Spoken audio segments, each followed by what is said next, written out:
Welcome back to Gil's Arena, presented by Underdog. Whoa, whoa! Lovely Wednesday here in the arena. I had the NBA Cup tip-off last night. A lot of good games. You already know.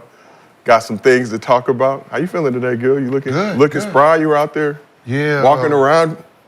Nice pep in your step. Louisville won again last night. Smacked ass. That's what we do. Okay. All right. Woo. We won by like 30, 40. Yeah, those non-conference games. Did you see the USC girls score? What? Oh They my. smacked CSUN by about 80-something? If that was high school, USC coach get fired. You got to write a letter. Why y'all beat Why y'all you beat them? They suck. Because they trash. They sorry. Why they didn't score more? That was a mess. That was disgusting. Okay, Why? question on why do certain teams go against teams that they just don't supposed to be in the same room? Usually for a check, but I don't know in that particular case. It's like we're watching some game like, Duke. I seen them play a D2 team. Yeah. Like, why are you playing a D2 team? And then they play Army. And then Maine, too. And then play Maine. I'm like, ooh. So Why would y'all even? Yeah. I get Maine because of Cooper. But they pay those schools to come get their ass kicked, and in exchange, those schools get bread to help fund their program. Oh, So it's like instead of having like a scrimmage game, it's just like we're gonna get our little confidence up. We'll give you some bread, fly you out here. But like after you lose by like 90, like then what? Like as a coach, That was USC. That was Juju. 90? Yeah, we're gonna go back to our regular league. 90 points? We not Be ready like, for coach, this. all this running and shit you got us doing? Yeah, No. it didn't work. So what now? Reevaluate. Yeah. Something But- different. This is Gil's Arena, presented by Underdog. As always, we got the legend Gilbert Arenas here with us. And we got Cemetery Larry, the Honorable Championship Charles, Rashad McCants back in the arena. And WNBA Champion of the World, Lexie Brown. Yeah. First appearance this week. Good to see you, Lexie. Like the Gil's Arena merch. Yeah. Gil like Been to on wash today. ass. Oh, wait, you got Move Around podcast? What y'all on over there? Oh, this I didn't even know that. On our corner? No, it's just the trenches, man. It's a little gaming merch, Okay. The way you just pull up with these shirts. You know, with the Coordination. trenches, with the trenches. Shoes? Got to coordinate. When you're in the trenches with us, you get plush treatment. Okay. You get shoes and shit. A Coordination. plush That's trench. work. You might get some Okay. work. a You might plush get some work as a result. Holler at Lamar and see what kind of work we can muster up. You forgot your logo. Not yet. It's supposed to be in the middle, right? What? Face. What, the Larry? Yeah, the Larry face over it, right? Oh, God. Uh-oh. What we got? This motherfucker thinks it's embarrassing. Coordinate. Uh-oh. With the pot? With the pot? We ain't playing that. We ain't playing that. Did you do that? How you know? He knew. Nah, man. That was not even the plans. Gil just got here. I just got it. I just thought like, okay, with the Larry face, yeah, face, shit, okay. I'm Larry. Got See, some motherfucker coordinate. think the same. See? We ahead of the game, I'm telling you. We got Trenches merch coming soon. There's a lot of merch coming for y'all. Gil's Arena Season 3 merch. GilsArenaMerch.com. If you want to get the plug, we got that Black Friday sale going, 40% off. But for all the fans out there, we still got 2 viewing options for you, our traditional version and vertical mobile version. Pick whichever one you want to watch. Just make sure you support the show. Here's what's cracking in the arena today. Klay made his return to the Bay, but Steph spoiled his homecoming. Did Klay's ill-advised shimmy seal the Mavs' fate? Joel Embiid looked shaky in his debut as the Sixers took an NBA Cup loss to the Knicks. Will the former MVP go back on his word and actually play back-to-backs this season? And the Hawks stunned the Celtics in Boston without Trae Young. Do the Stees need to stop shooting so many threes? They're taking like 51 per Man, game, it's getting crazy. smack points in the paint. Come on, Lex. But hey, what's going on over there? Already 2 losses at home? Ew. Yeah, that's not good. Championship hangover. He's on today, too. Okay. The irony. Well, you know, when Lexi's here, we talk. When you hear we talk Knicks, and your former team Celtics, Lexi's here, we talk Celtics against our will. My team It's wins. in her Against contract. our My will. team In her wins. and contract, her so we team must loses. oblige. But before we get all that, as always, this show is brought to you by Underdog. If you want to get your bread up, Download the Underdog app. Use promo code GIL. You get $1,000 in bonus cash plus a special pick 'em. And later in today's show, we have a special pick for those of you loyal customers. So stay tuned for that. You know we like to take care of our chat. So make sure you lock in. Tell your friends, family, special work, cousins, uncles, aunties, whoever, to watch the show. Like and subscribe as always. And to help you get your bread right for the night, Gil has some picks up in his partner pack on the Underdog app. Let's take a look, Gil. See what you got. Brandon Ingram lower 3.5 3-pointers. I don't like when you don't be supporting dudes, man. I do. You rooting against them. Yeah, I Let that man make 4 threes. You rooted against Klay No, I didn't. last night? No, I didn't. Every time you pick an under on someone, that's hate. What I That's have hate. Klay? Yes, last night. You got to cheer when they miss? Like, No, It was 19, under 19. No, I didn't take anything on Klay. Remember I said that he's either going to play really bad or really good. There was no in between with him. He looked good. Yeah. Evan Mobley, higher 1.5 rebounds in the first quarter. See, I don't like that because if it don't hit, then I got to watch the rest He's of the a game. big. Great pick. But I gotta watch the rest If of he the don't game. get 2 rebounds, He should run into 12 two minutes. rebounds. He should run into 2 rebounds. No, you got to watch the rest of the game pissed off, and when it do hit, you he the only one. He the only one down That's here. a great pick. Zach That's a Levine, great pick, right? be there. I know that's a great pick. Zach Levine, higher 24.5 points, rebound, assists. Yep.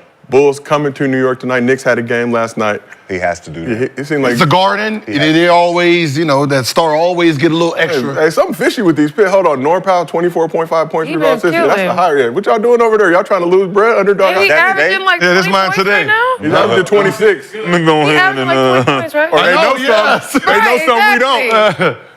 Norpal, you better Took a deliver couple for these rebounds, Bruins. a That's why I couple said I was searching, looking, I took my time. Yeah. That's Are you confident in these picks today? Yes, sir. Well, unfortunately, we asked the chat, are you riding or fading Gil's picks? 55% said fading. They're not riding with you. Wait, fading means going opposite? They're not riding. Chad, hey. Well, Wait, all right, what's wrong? Chad. Which Watch one? when I go 4-0 on y'all. Which one is it? Hey, actually, these are all these not good picks though. These my Look at the multiplier. The money? It makes it bad. It makes because the money. Well, yeah, it makes the money bad. That means those are some good picks then. Right, because I feel like You don't win nothing. But that means it's some good picks though. that's a smart person. That's some smart picks though. I didn't know that I'm happened. looking. I'm like, That's how they wait, play. I'm not about to make this. You pick. bet five. You bet 500. You winning 200. That's 200 extra. You just got in your But pocket. you gotta bet 500. To win 200. That's like betting with Mayweather, right? So I go the other side. to win $40, you got to bet looking at 1,000. that. I'll be putting 5 down to try to win 1,000. I'm okay. going up, It yeah. don't look like a good bet now. I don't. Like they had one last night with Steph and Klay. I think Steph had to hit over 7 threes and Klay had to hit over 6. Klay did his job. Steph want to be going to the cup. And that Like a would have paid buster. out what? It was like 30-1. Yeah, see, yeah. I'm not 30 doing times your bread. that. That's hope right there. That's hope. But Steph- Nah, I want the easy wins. Steph want to take it to the cup like a buster, shoot some threes, but that's what you Like do. a buster. That's Like what if you I do, see, 30. if I see like Curry, 1.5 threes. I don't give a fuck if it pays $40 on 300. Yeah. I'm taking my $40 guaranteed. Right. Get your money. A win is a win. So as always, we do Mostly Fans at the end of every show. If you drop a good question in the chat with your Underdog username, we use it on this program. $50 bonus. Your Underdog account. If you send us a video, mostlyfansgil@gmail.com, and we use it on this program. $100 bonus to your Underdog account. And we do the show live on YouTube. We got audio versions available on Apple, Spotify, wherever you get your podcasts. So we're gonna start this show off with something stanky. Now coaches have different the approaches. coach. Now coaches have different approaches to how they handle losing, but Syracuse football coach Fran Brown raised some eyebrows recently when he willingly shared what he does after a loss. Honestly, I got like a ritual. Like when we lose, I ain't even getting a shower till early this morning. I just be mad. I just brush my teeth. But it's like I don't deserve soap. I don't deserve to do all that. I'm just focused on like trying to get back and trying to make sure that our players mentally understand and know that I let them down, that they didn't do it. I just wake up all night, especially when you lose. You like wake up like, damn, it really happened. It really happened that way. So it's just different pieces. And then I just move on. There's a process that I follow every week. Win, lose, or draw. Only thing is like my wife, I can't sleep in the bed if we lose because I ain't gonna get in the shower for that day. I'm just mad and I just sit there. I just brush my teeth. That's what I have to do so y'all won't say my breath stink. But I'm just just kind of locked in on certain things, certain ways. I think you gotta earn the right to do certain things. So, winners get washed. You know what I'm saying? I'm a loser. I just kind of waited a little bit. Holy shit. Syracuse 6-3 this season. Basking. But what do you think about Losers stink. Syracuse football coach Fran Brown saying he doesn't shower after a loss and saying he doesn't deserve soap? Oh, that was a football coach? Oh, you know football dudes are Oh, that might be even nastier. different. Because you're A like little stinky you're anyway. outdoors. Yeah, it's You're 75 dudes in the shower together. yeah. Do something. I thought that was can't participate. basketball coach. What do you Still think didn't think it about was okay either way, but now it's really not okay. no dirty bus in 2024? You got all these resources available. You got soap, shower. Taking shower pills. See, he don't know. Maybe taking a shower help you win. Maybe. He gets so, well, okay, hold on. When does he actually take a shower for the game? Like if he takes a shower right before the game, right? Okay. Right? Maybe. It's not like you out there running around and doing anything. You just yelling from the sideline. So, okay. What's okay? It's not as disgusting. It's not as disgusting. Which part? Like if he took one Took a like shower in right the before morning. the game? Which one? Like no, I mean Not in the morning. It's not that he Whole ass went- football Not game. watching He your had. He balls at already took all. a shower. As long as he's taken at least one shower in that day. A 24 No, not in that day. Like if he woke up at like 7 and took a shower No, like right before the game. and like right before the game, and then he going out there coaching. I don't know how intense I his still coaching want you is. to. I can only go off of basketball. Showering is still good, Yeah, but football He not coaches are shower for sweaty. what, 48 hours? no, No. the next morning. So next morning. But I'm saying, like, let's say he took a shower at 5 and the game is at 5:30, and then boom, they play. That's cool. Not the I can worst- not the understand that because worst he's thing not on he's earth. not actually physically doing anything.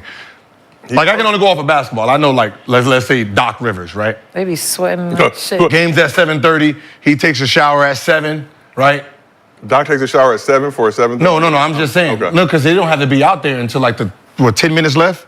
Whenever they come out there, 10 minutes. So most coaches, after they do the huddle break in the locker room, they go and shower. Put their suit on. Get Yeah, ready. they put their suit on and stuff. So I can only go off of what I see. If he takes a shower at, let's say 7, and then he coaches for 2 hours, Doc don't need a shower because it's not like he sweated during that game because he ain't coaching. Doc, you stink. You feel me? Doc, you He ain't. No, I'm just saying he ain't going. He just chilling. You gotta Like, wash that. it's like going to the movies. Wash outside off of you. No, I'm just saying it's like him going to the movies. He just chilling, just watching, just. That loss. Hey, stink. sub. That loss put stank on me. Nah, sub. Yeah, will you ever forgive Doc for the All-Star? Sub. Will you ever forgive Doc Rivers for the All-Star? Sub. Stand up. Right, because all the coaches you could have picked, you picked Doc. Sub. He ain't really doing nothing. He ain't sweating. 29 other coaches. He can go on to sleep. He picked Yeah, Doc. you getting off that couch mighty quickly. That he's looking. I'm just saying, he going to sleep, man. Right. No. Wash your ass. Like I would forgive. Wash I your would ass. forgive him, but I Say it won't again, forgive him. Lex. It ain't cool. So not you'll to wash never your forgive ass. Doc Rivers for the All-Star snub. There's nothing he could do. No. Yeah, he can retire. He'll never, just like the other ones. You have to forgive. What? You have to forgive. You have to forgive. Forgive. Move on. Forgive. Forgive. That I'm the third leading scorer. Yes. The It's Eastern- over. That in the world. It's over. Third leading scorer in the NBA. What happens if he's and coaching Elijah? You voted. What happened if he's coaching Elijah, man?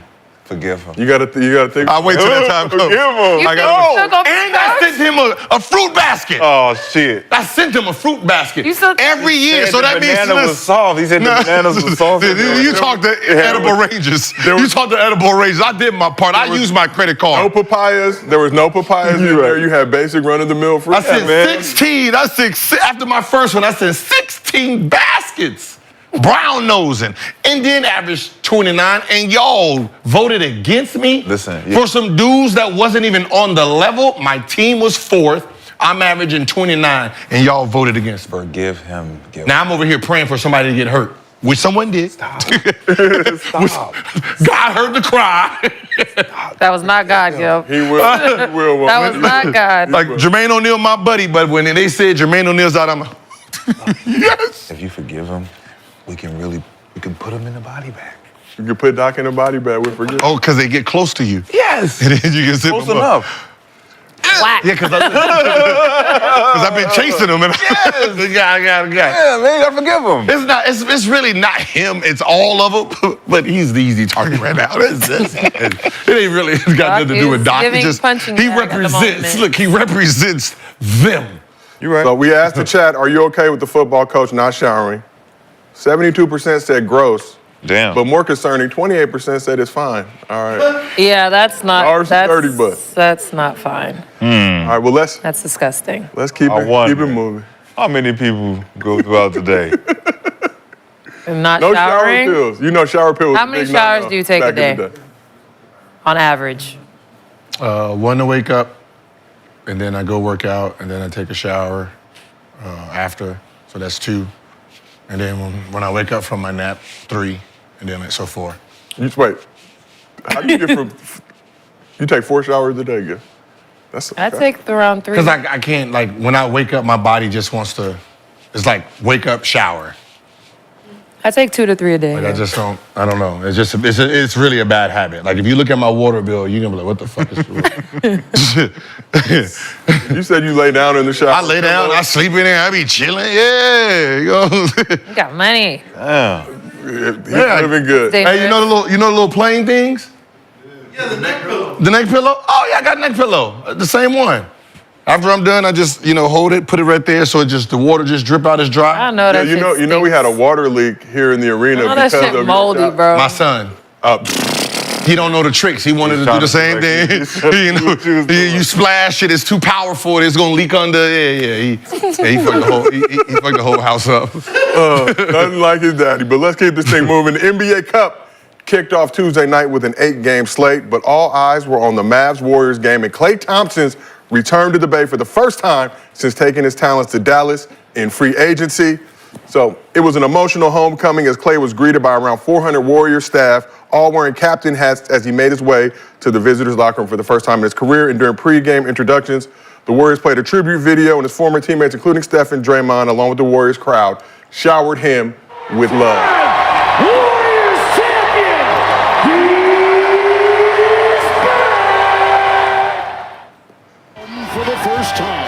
Yes, but it was obvious from the start this wasn't just an NBA Cup game. It was personal. Klay scored the first 2 points of the game on a pair of free throws. Rashida did knock down 3 threes in the first half, but Klay made what would prove to be a crucial mistake, hitting Steph's shimmy right there. Oop, let's watch it. What you doing, Klay? He was in the moment. We forgive him. Hitting Steph's shimmy after 3. We let Splash Brother shaking his head on the Warriors bench. Klay and the Mavs effed around and found out. Steph scored 23 of his 37 points in the second half, including the final 12 points for the Warriors in the fourth quarter, going on a 10-0 run by himself to help the Dubs erase a 7-point deficit with a little over 4 minutes remaining in the game to retake the lead. And after hitting a clutch 3 with 27 seconds remaining to put the Warriors up 4, Steph pulled out the night-night celly. Okay. Bringing pride back to the light-skinned community. So Draymond came up big on the defensive side of the ball, playing the small ball 5 for most of the game, finishing with 11 points, 7 rebounds, 6 assists, 3 steals, and 2 blocks. Klay had 22 points in 34 minutes of action, 7 for 17 from the field, but 6 for 12 from deep. Luka led the Mavs with 31 points, 8 rebounds, 6 assists, and 3 steals. Kyrie had 21 and 6 dimes. So after the game, Steph and Klay reflected on their first meeting as opponents, and Steph shed some light on how he felt after Klay did his shimmy. We know how much respect you have for Klay, but when he did the shimmy, you're waiting to check in, we're shaking your head. What were you thinking when you saw him pull that off? He knows better than that. Damn. It was fun to match up with Steph. I mean, we guarded each other plenty of times in practice with Team USA camps and All-Star games, so a real competitive NBA game. It was pretty surreal, but after a few minutes, it was just basketball. And then, it hurts to be on the other side of one of his flurries. Guy got hot at the end and made some ridiculous shots. I know I've been on the other end and it sucks. But like I said before, I think we play them 3 more times, so hopefully we can learn from it and learn their tendencies a little better. But it sucks because this was a big game for the Cup. Oh, So you gotta learn their tendencies a little better. He did his job, though. He did teaching them their tendencies. So he got to do better? Yeah. Because he said he was going to talk to Jason Kidd, talk to the team, break down all the information he knew, old playbooks. Lively, get your ass up on the pick and roll, bro. What are you But doing? why are they still going under Yes, screens? what are you going under for? Why? Rock, man, get over him, push him to the lane. He got to shoot floaters all I don't night long. understand. Then you leave your boy on the island. All Why? night. All night. Step back, Why? splash. Stupid. Emotional game, obviously. Splash Brothers on different teams. But what's your biggest takeaway from the Warriors' late comeback win over the Mavs in their NBA Cup opener? Lexie, we'll start with you on this side of the couch. Nice to see you over here. I know. I It's a feel little like I'm different. lonely over here. It's okay. I learned that it's still Steph's team, always been Steph's team. But again, the way the Mavericks defended him in those last 3 minutes was unacceptable, I think. Going under screens, kind of dying on screens and just letting their bigs just fend for themselves in those moments. You're not going to let Steph go put your big on an island, step back three, and then the arena goes crazy. The game is over at that point. So I don't think it was what Golden State did. It was more of what Dallas didn't do because that game was super winnable for them. Very winnable game. Like I said, 7-point lead with a little over 4 minutes remaining. Then they let Steph go on one of those flurries that Klay used to be a part of. But let's take it over this side. Cemetery Larry, what was your biggest takeaway from the Warriors comeback win over the Mavs? That the Mavs still don't have late game sense of urgency. They don't play with a certain type of aggressive attention to detail. Like she said, dying on screens is unacceptable with 3 minutes left. And that's the thing I think with OKC that they don't have, that Dallas does have, is the lack of, they want to stop you in the last 2 minutes. They want to get that stop. I think Dallas still has a hard time focusing on that. It's unfortunate, but if they dying on screens and doing shit like that, it ain't never gonna get over the hump. Very unfortunate, especially for us Warriors haters out there. Didn't They get what just we kept bringing wanted. Luka. They just kept screening away until Luka got on Steph, and then they brought the big up. But it ain't even Luka or anybody else. It's the bigs, literally. It's unfair matchup, but you still got to know tendencies. Yeah. Push them to the rim. Push them to the rim. So like we said, emotional game. Obviously, Klay coming back. Whole crowd was into it. Everybody had the captain hats for Captain Klay. Steph guarded Klay for a lot of that game. That's where they fucked the game up. The game was over then. And this is why there's certain personalities that need to be on the bench because certain type of people understand what needs to be done. Steph is their best player. He showed it at the end. That was Olympic Steph, right? His new name, fuck that Chef Curry. That was when he was young. This is the puppet master at this point. He's considered the puppet master. The way he just dictates players' movement when he has the ball. To prevent that, at the 11:45 mark in the first quarter would have stopped that moment right there. They posted up Klay. Curry got a foul with 15 seconds into the game. That he did. Old school basketball would have ran whatever played 2, 3, 4, 5. That is all abort. Curry just got a foul on Klay right here. He is a target match now. That means Klay, go back again. Klay, go, as long as he's go back again, go. Our job that whole quarter is to get him his second foul. Now, if he gets his second foul, he has to sit, and then he probably won't come back until the end of the second quarter. Same thing, get him his next foul, so he goes into halftime with 3 fouls. Now, if he gets a foul in the beginning of the third, he's done.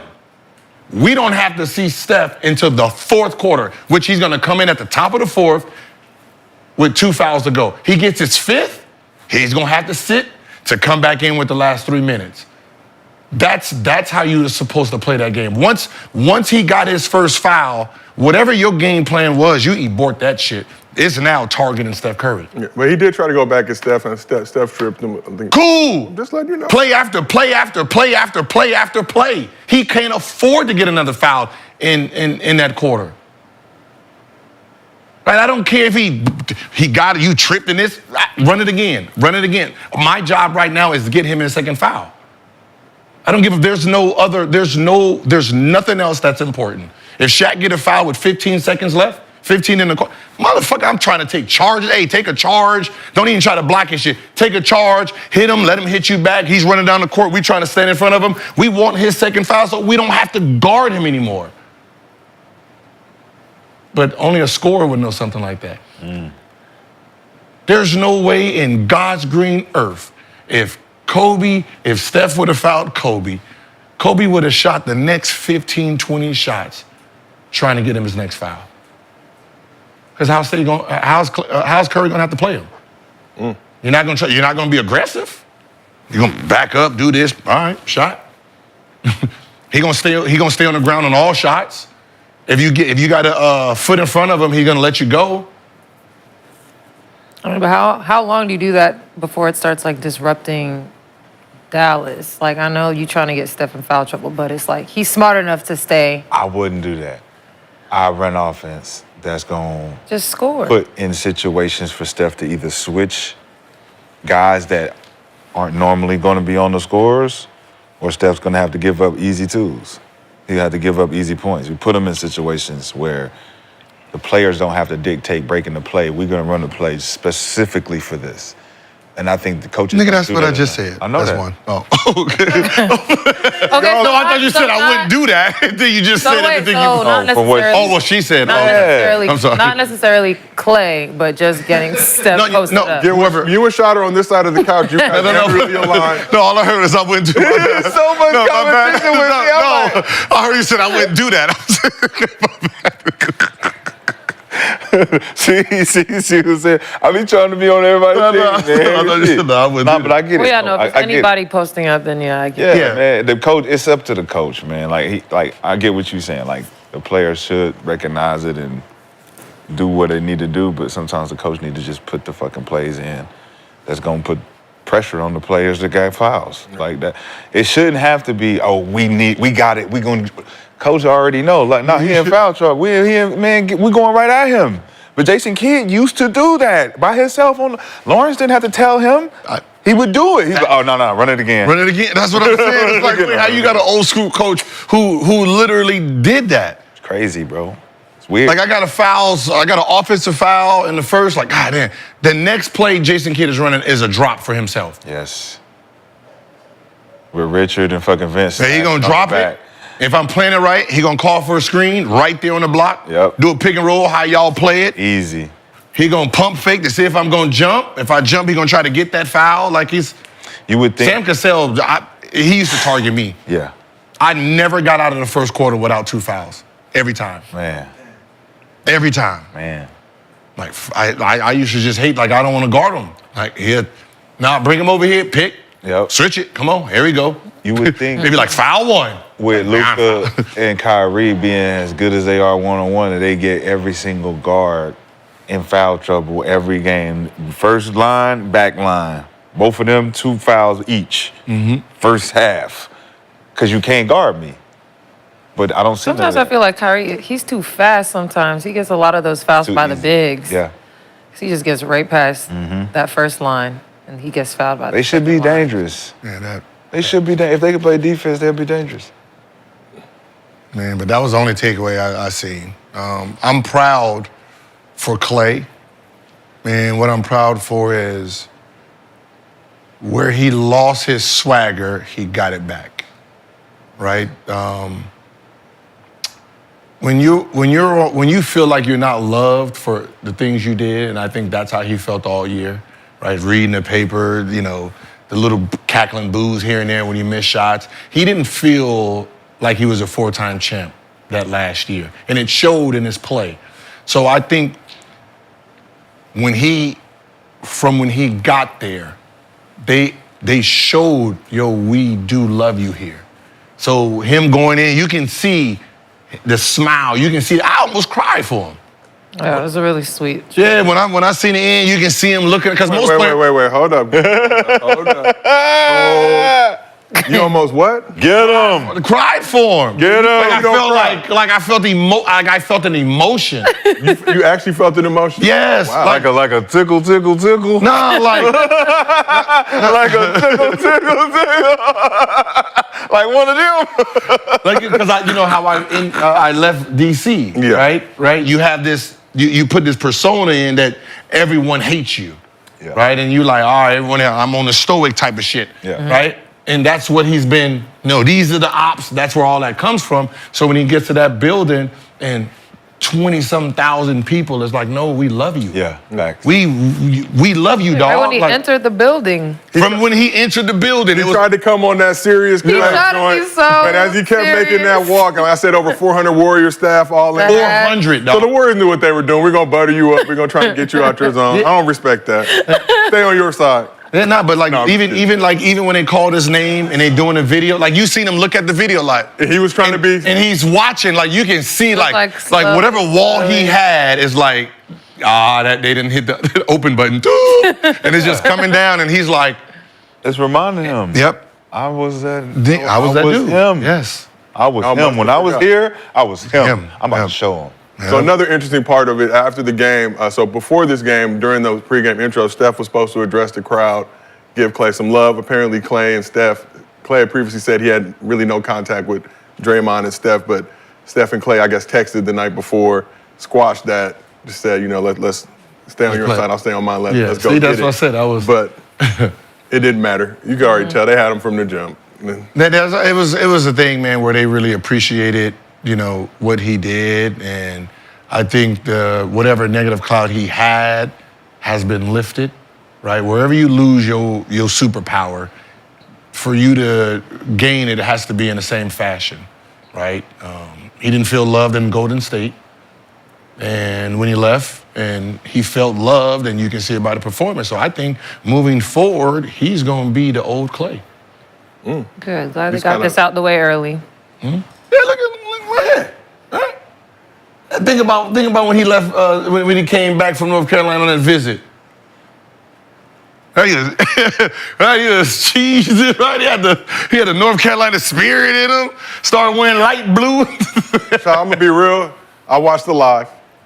Took way too long for them to show you your respect. I saw the lady at the front having to make phone calls and figure out what was going on. They had to make sure. Right away, she'd have been, cemetery lady, There here you go, sir. Listen. Here you go, sir. Do you know my pictures are around the campus? Yeah, see?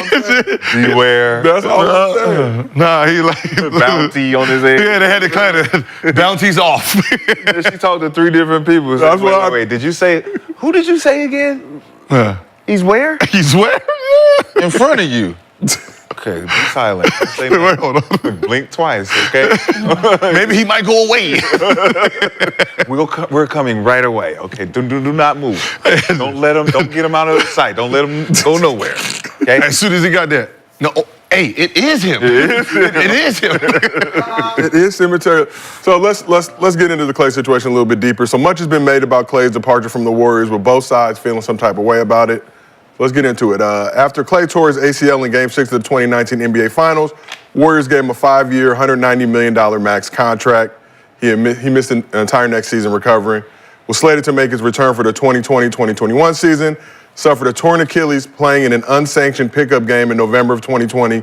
Missed that entire season as well.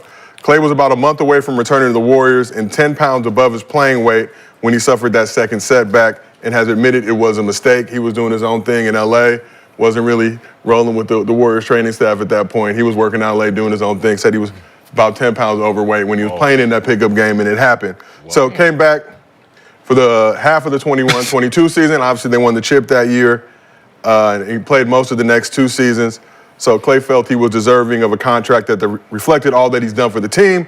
But reportedly, in the Warriors' mind, they gave him max money with him only playing for half of those 5 years. So they already took care of him, I believe is kind of what they were saying. So at this point, like, look, you had 2.5 years, and one of those, we were cool with the finals injury, but you were doing your own thing, unsanctioned pickup game. So we had to break bread for another year that you didn't play, and basically another half of a season. I'm just telling you what they're thinking. I'm not picking sides. But should Klay feel disrespected by how things went down, considering all that information? Yes. No. Yeah. You say no, Shot. Why not? The pickup game. But he came back and Ask the who? question. Hey, listen, ask the question. If you go play a pickup game and you get hurt and you out for a whole season, whose fault is it?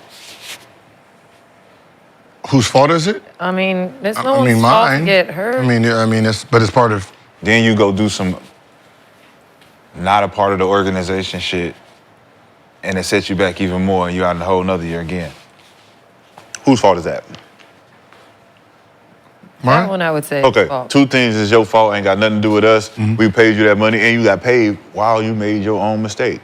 We did good by you.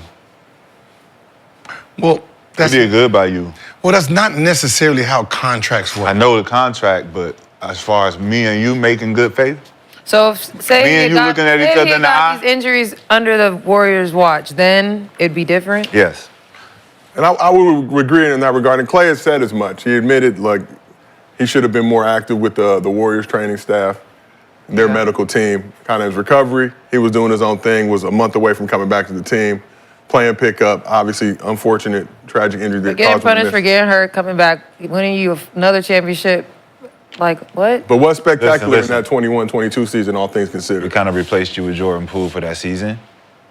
He picked up a lot of slack for you. And then the 2 seasons that you did come back, when you were healthy, you didn't give us nothing. When did he I get wouldn't that? say nothing. When did he get that new contract? 2019, I believe, summer. 2019. Yeah, I think had surgery a little bit right after getting that deal. Okay. But had like a 30-piece in that game. I mean, I feel like the disrespect isn't the money. The disrespect is how everything panned out. Yeah. But like he's saying, though, they feel like we already took care of you, so you feeling like we're not taking care of you with whatever deal we put on the table for you kind of feels like a slap in the face for them. Okay, now my problem is, and I say, the way the contracts are structured is the contract he got, he actually earned. He deserved it. Right? No question so about it it. has no bearing on his injury. Right? He got paid that. He was a 2-time All-NBA player, 5-time All-Star when he got paid. Like, this is, like, when I'm coming to You're the getting table. rewarded for what you already When I'm did. coming to the table negotiating, I'm coming with All-NBA and 2 All-NBAs and 5 All-Stars. And how many championships? 3. 3 at that point. And I won 3 championships for you for this contract. Now, after I get the contract, I got hurt how many years? So he missed 2.5 seasons. 2.5 seasons, right? So most likely it's going to reflect my new contract, right? But we So won 3 I- championships, right? And you're. And then you go and you injure yourself. But what I'm saying is you're paying me today for that, what I did already.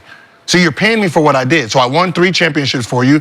I made 2 All-NBAs and I made 5 All-Stars. So you're But saying, you were okay, here's You 170. were under contract when you got hurt. Yes. Those Yeah. 2 seasons. Yeah, no, this is after. So after I got the They money, gave him the max after he tore his ACL. then I tore my ACL. But I'm getting paid because For of what I already everything. did. Yeah, but they still. But what I'm Yeah. saying is, they still took care of you, knowing that Yeah. you were going to miss that whole next. So As they now, should've. so now coming As they into, should. yeah, so Right. now coming into the next season, after I sign my contract, I get hurt, right? I missed 2 seasons.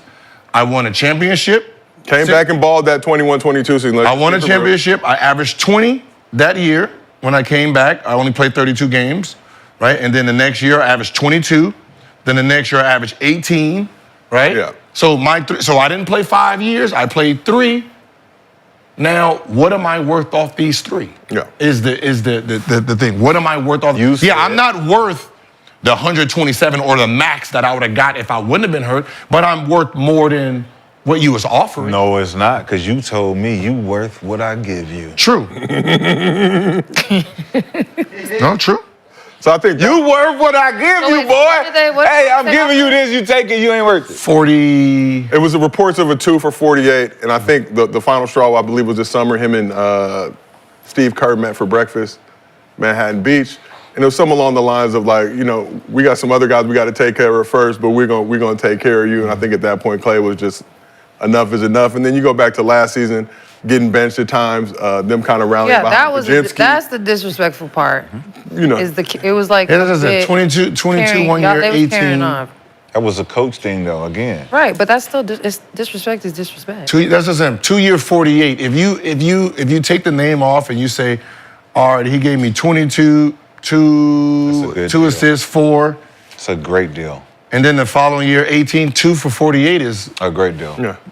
He wanted more. Did he get more? No. He He did. got 3 for 50 from the math. So I think at that point it became, I'm not tripping on the money. It just became personal. I just got to go somewhere where we can, in theory, come bust your ass. Obviously, that was not the case. Well, think Tuesday about night. it. If Busted he their takes ass, it.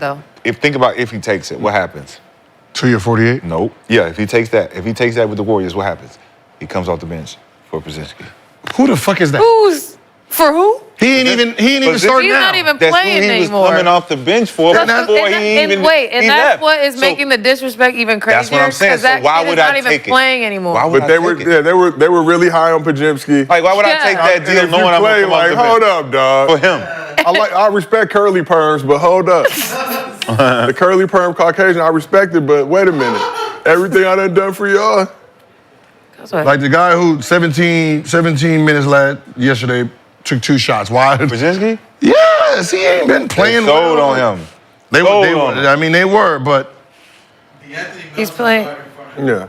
He's But playing yeah, 25. he can play, though. and why would I? And why would He can I? play. But what I'm saying is, He's why playing the same amount of minutes as last year, pretty much. Who?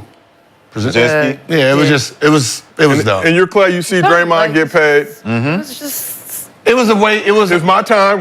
But this is the business of basketball. He's socking dudes. You Like, bring in Klay off towards the end of the season. Why?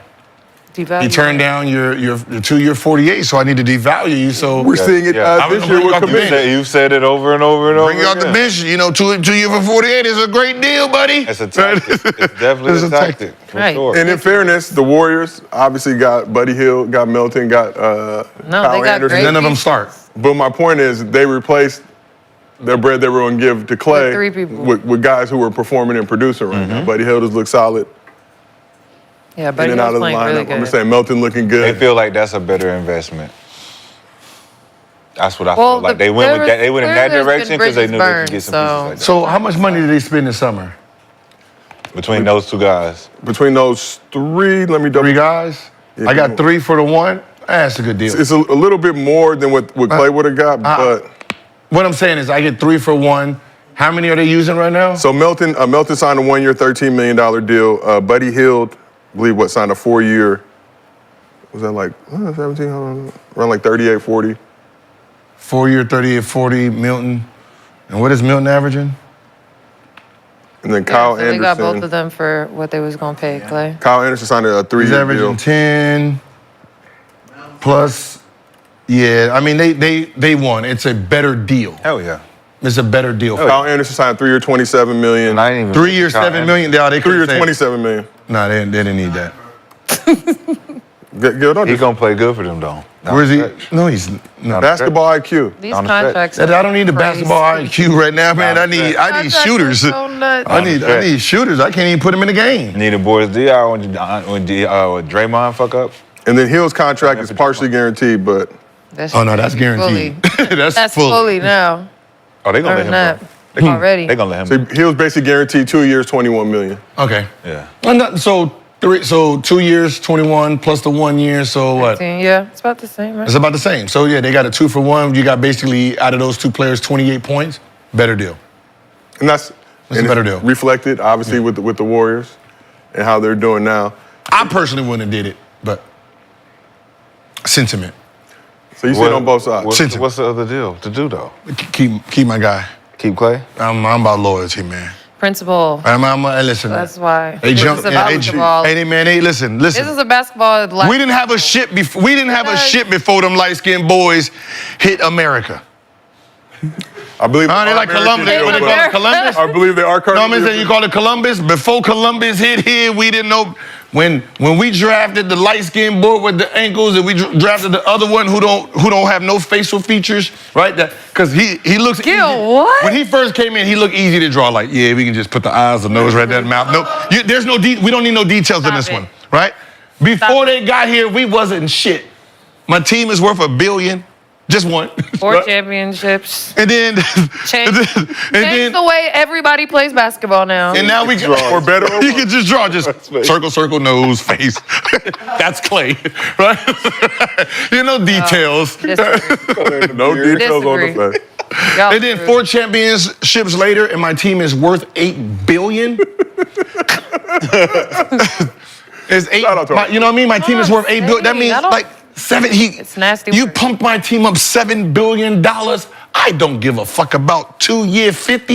You want 2-year 51? Cool. I'm worth $8 billion. When I sell this, I get $8 billion. That means I'm plus $7 billion. So hey, did he want to be there or not? I don't know. I feel like I don't know. Something But we don't did he know. want to We don't be there or know. not? We don't know what was Hey, going 2-year on. 50 to go down with Luka and Kyrie. But 3-year 50. So you know 3-year 50. My bad. My bad. 2-year 48, 3-year 50. But you already know how we are. You already know it's.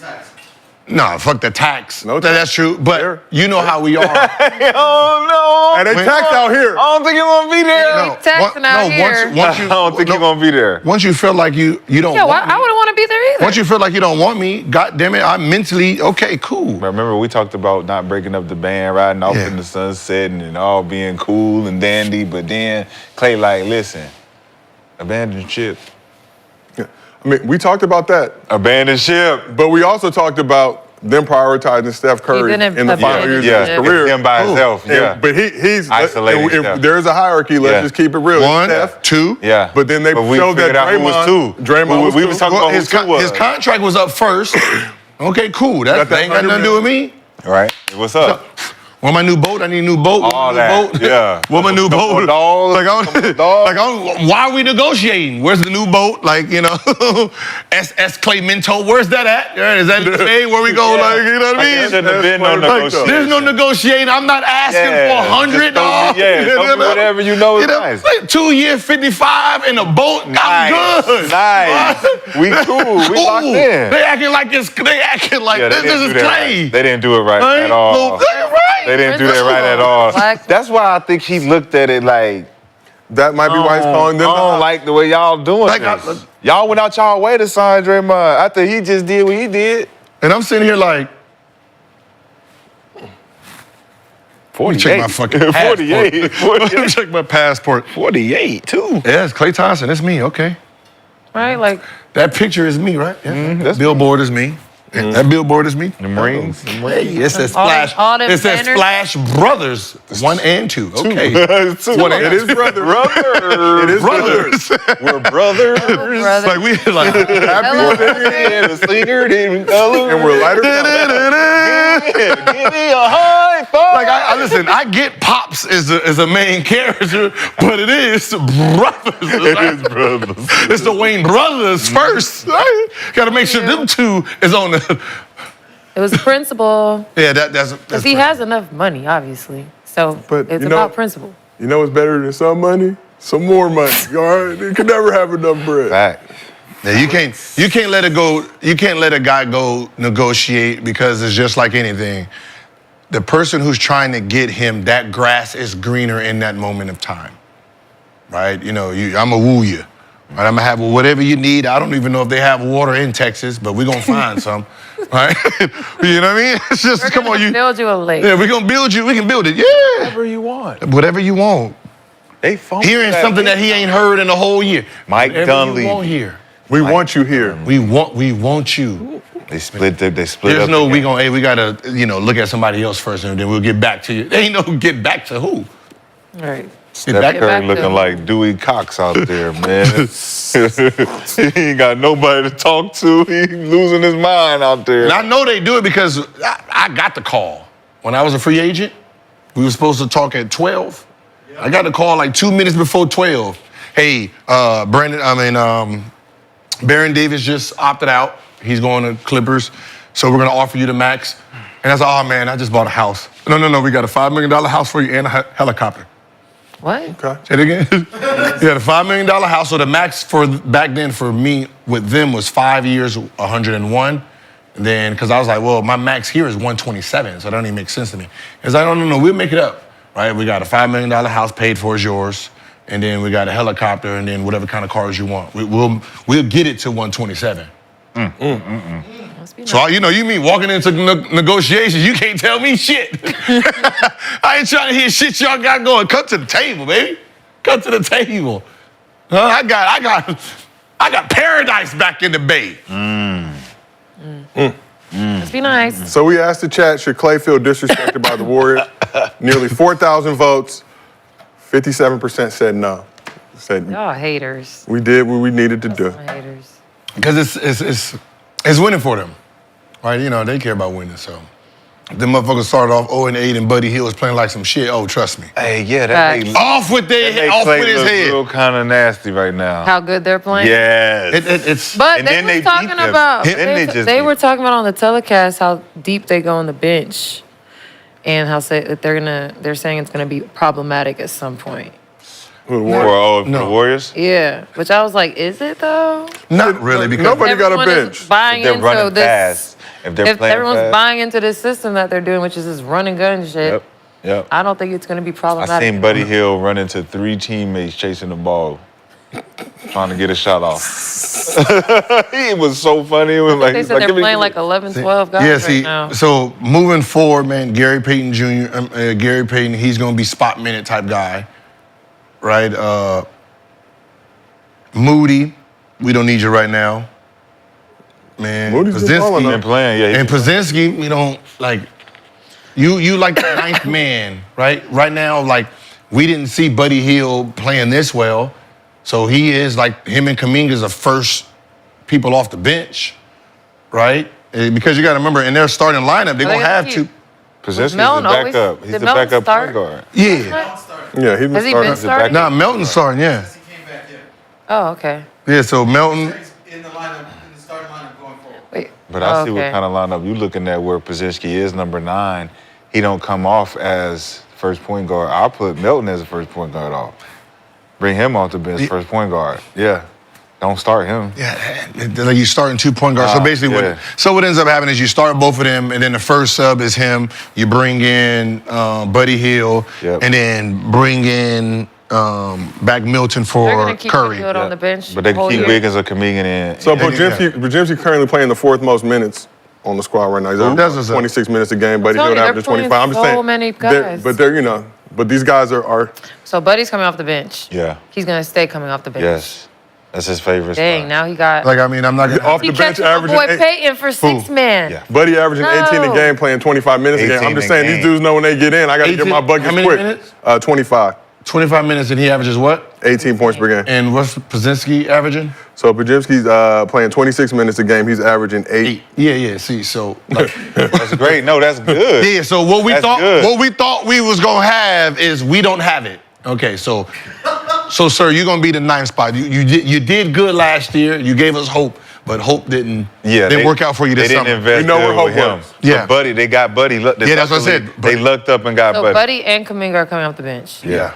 Which is very Nasty work. solid. Very Nasty good work. bench. Aren't they But leading the league in bench points? I like the Buddy Hield off the bench because Pozinski not gonna give you shit, right? Not What right is he? now. Going What there is he for- giving? He got to What- give you He's something. What is he? He got to do something. What is he? A pointer or solid. 2? What is he? He's a Does he one. play defense? What does he do? Slash? He's a 1. Pretty sure he's the one. But he giving you 8. So wait, you want Give me wait? 8. Hold on. They was willing to sit Yes. Klay on the bench for a point guard. Yeah. Yes. That's not a scoring point So guard. they was putting him at the point and putting Curry at the 2 and try to run it like that.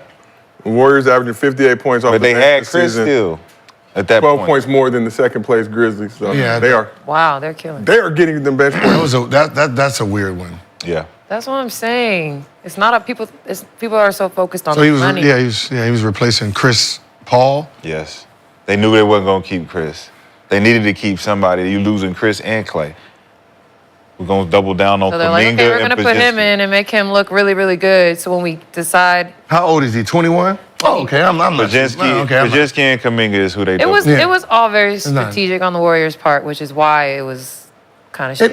Hey, okay. but business is business. The game is the game, as they say. Warriors 9-2 right now, 3-way tie for first place in the Everybody West. getting With the I'm not Suns. mad. Okay, I'm not mad. The way they're playing it, I'm not mad at it because the pure point guard now, Kuminga and Buddy Hield, have a gets to be ultra aggressive Yep. with a pure point guard. Yep. I'm not mad at And Klay and Steph comes in with them in the second Yeah. unit at the end, it. Okay. right when he comes back in. So they actually all play Play together? Yeah, I'm not mad at it then. It was, I mean, You think Right. this Warriors success is sustainable? Or it seems like I said, 9-2 three-way tie for first in I the think West. so. It'll look good if they keep going this way. It'll look good, but I don't think it's sustainable. Yeah. When it gets down to playoff time. But if you give Steph them a stays head of healthy, I steam like think this, so. If Steph stays healthy and You know- Draymond keeps uh, his hands to himself. the only problem is going to be is they're getting a little more free throws than they did in the past, but the free throw is going to be who went to the line more on that team? The Warriors. Jackson Davis. Number. Oh, the 32. Yep. What do you do? 4? 6, 2 for 6. 2 for 6.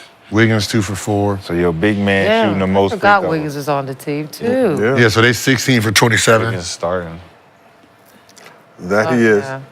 Trace Jackson Davis only played 14 minutes in that game, but Okay, Yeah, Warriors. they should be all right, man. They should be all right.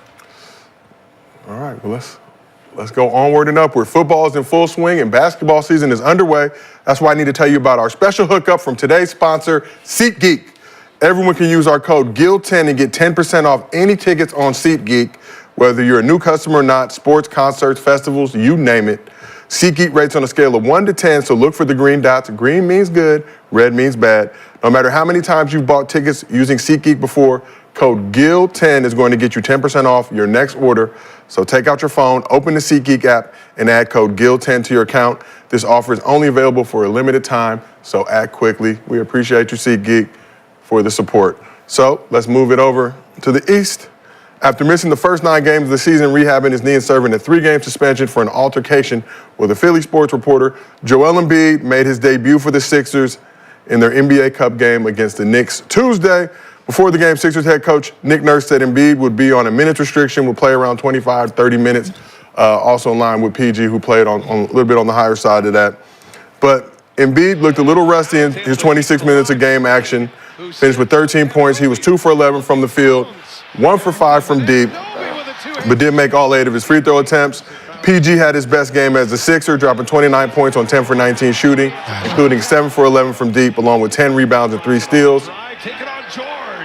Knicks had a scary situation too, but let's take a look at PG as well.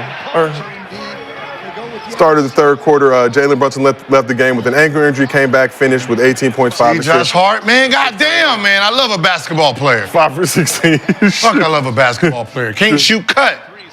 So OG Anunoby led the Knicks with 24.6 boards. Cat had another solid game with 21 points, 13 rebounds, 6 assists.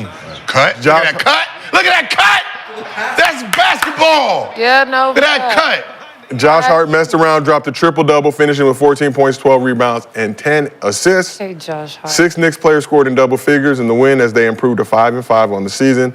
Sixers have now lost 6 of their last 7 games, 1-4 at home this season. Let's talk first about former MVP Embiid. First game action this season. Like I said, looked a little rusty, but in your opinion, how did Joel Embiid look in his Sixers debut? Choose your words wisely, Gil. So wait, How did he look? What'd you say he looked? That was my opinion. Oh, okay. I'm I merely thought that host. was like. I'm merely host. As you know, you do not pay me to offer opinions. I Okay. just merely read the scripts, keep things organized, make sure the Chick-fil-A is poison-free. He looked like he's gearing up. That's what he looked like. Gold medal, baby. Gold medal, right? So in my eyes, right? He's just He can do no wrong? He's getting off that gold medal rust, man, and getting ready for this. I told you, if they won a gold medal, they are not being talked about bad on this show from me. Right? Right? He had his moments. He's just getting the rust off. You know, he's been celebrating all summer. Right? You know, his first game. He'll be back. Give him some to time. Embiid.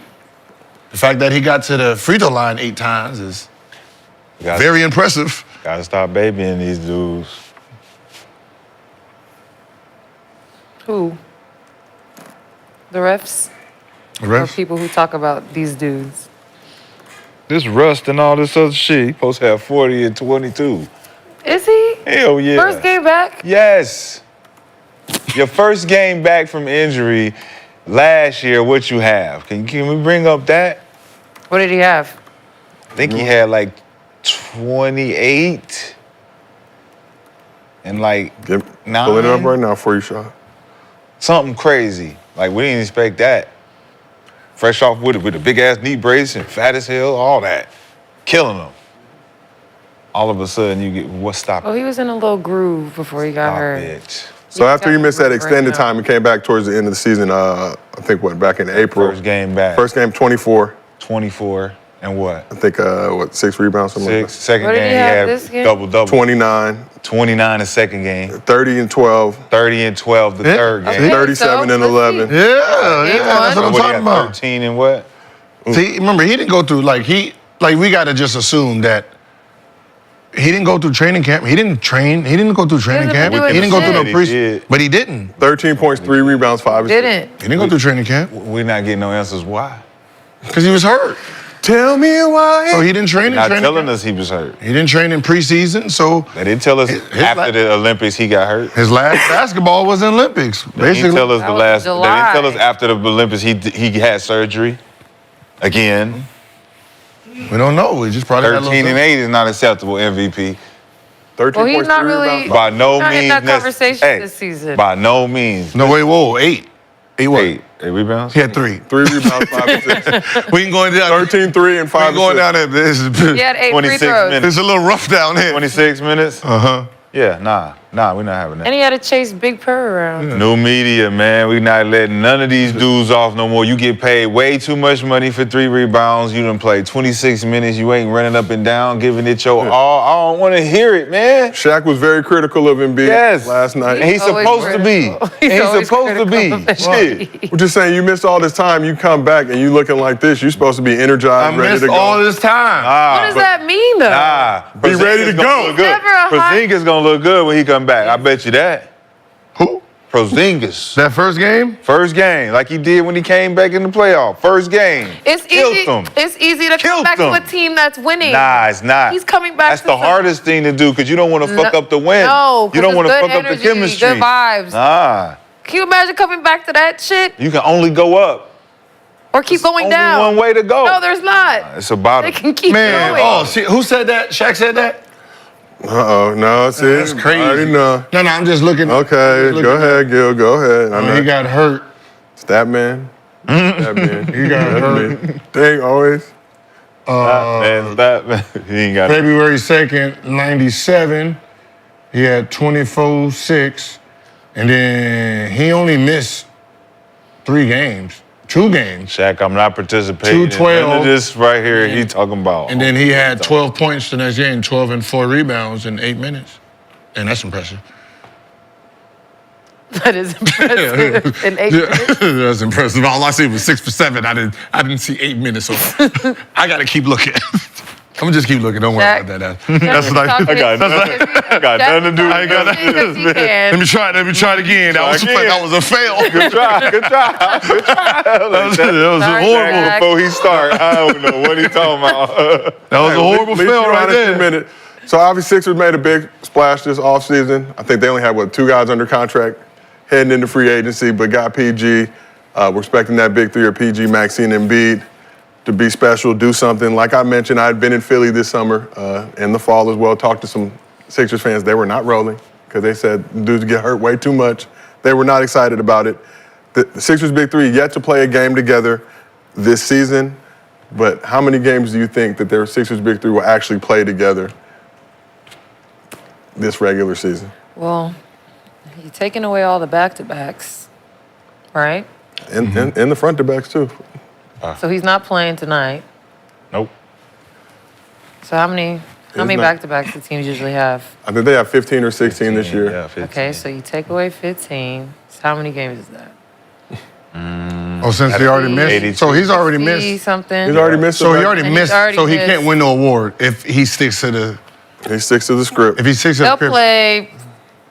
20. I said 30. If they play 20 or 30, they can't win the championship. Yeah, they Oh, absolutely. not. minimum 25. They don't even make the playoffs. Minimum It 25. reminds me of Suns last year. They're worse. They're worse than the Suns. Yeah, they're worse than the Suns last year. It does look nasty right now in Philly. Is the Big Three formula proven to be a disaster? Not as successful, but then again, I think we're only 2 for 10. Who was the first big three? but would you give the It was The Celtics? first big three, Like- going back to On like paper. the 80s? No. the first 2010s. The first Let's just go from- assembled big three.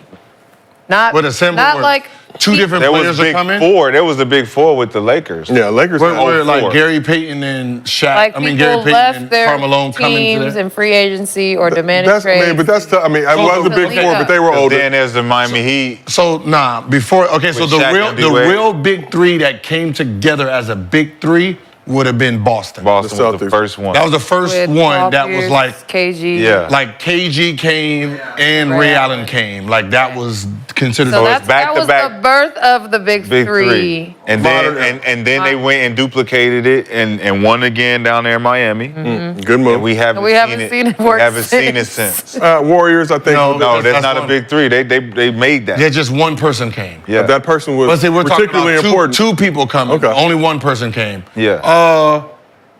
Well, Cavs. With K-Love. K-Love, Kyrie was Because already Shaq there. and K-Love came. Kyrie was already there. You know what I'm saying? But no, Kyrie's there, but I mean not Shaq, but LeBron and K-Love came Yep. for that champ. Yeah, so Okay. that After Wiggins, they traded. they traded Wiggins. So So those Braun, two got, it's okay. so Braun got LeBron three has rings been part as of a big two three. of them. It's been brought a part of 2 of the 3. Player empowerment. And there's probably three. That's What you say? one there's of the 3 for best 8? players to ever play. Right now, I'm has like been 3 for part. 9. Abby Bidsman. The ones that failed is because of injury. It's not because they didn't work. It's the injury that fucked them up. Like the Nets, Yeah, the it's, Nets. that was all injury. Like Chris Paul, James Harden, and Dwight Howard. Big 3. Fail. Fair. I mean, did the that white happen? wasn't that. Dwight Howard, Kobe Oh. Bryant, and Steve Steve Nash. That Fail. was a fail. Fail. Kyrie, KD, Harden. I mean, It was That was injury. PG that was- Melo, PG Melo, and Westbrook. yeah. Fail. Fail. PG, Kawhi, Harden. Westbrook. Fail. Shit, Durant, Harden, No, Kyrie. PG, yeah. Fail. Which one? Harden. Brooklyn, right? Harden, Irving, and Yeah, KD. see, that's injuries fucked out. Fail. Like I said, when the big three fails, it's just they getting injured. It's not because they're playing together and they're there and it just didn't work. Is Well, it I think because you can't they say it. don't You put can't say the that right 'cause if- supporting cast together? LeBron, AD, Caruso did work. Hardest championship in NBA history. What you mean? AD, DeMarcus Cousins, No. Dwight Howard? No, Caruso. we Big 3.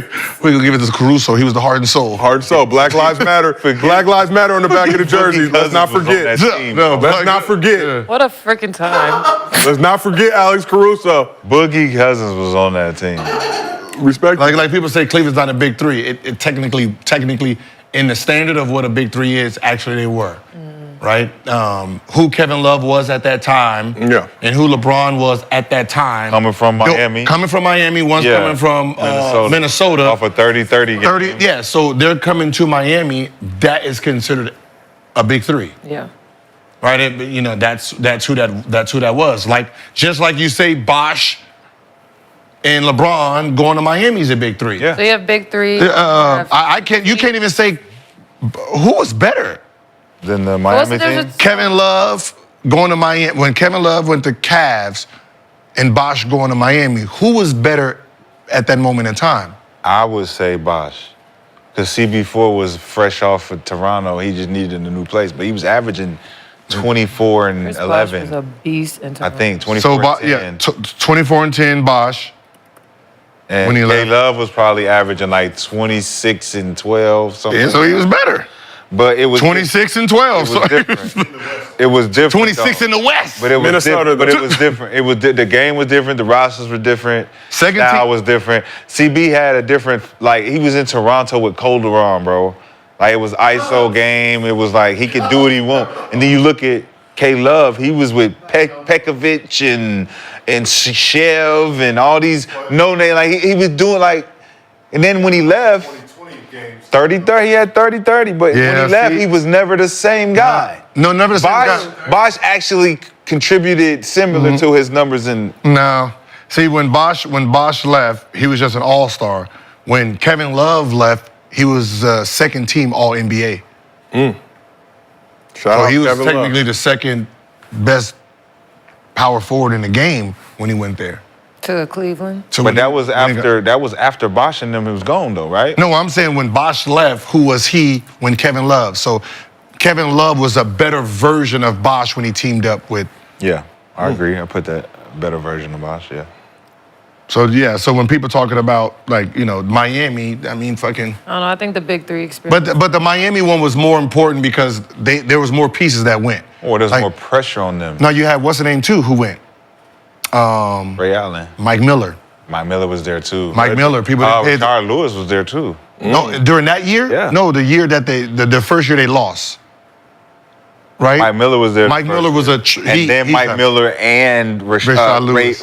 Ray Allen then came. And then the third year, Rashard Lewis was there. Wait, did Back down memory lane. I know. What is did what's the name go there too? Such a nice that same time. summer? Who? Was Shane Battier Yes. there already, yes. or he came there? No, too? he was there.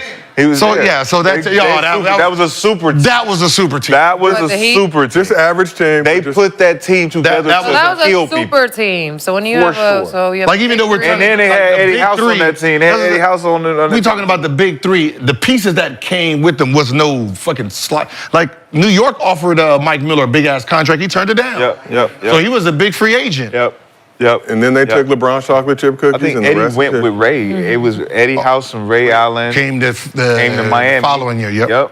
So we asked the chat, how many games will the Sixers big three play together? We gave them 4 options, less than 10, 10 to 24, 25 to 39, or 40 plus. 61% they will play somewhere in the range of 25 to 39 games together. Yeah. That's about right. Oof. I So doubt it. let's talk about a little bit more about Embiid. Embiid has previously said he probably won't play back-to-backs. Miami. Nope. We're not gonna do that to you, Boston. Miami, when Shaq went, was the first. I said that.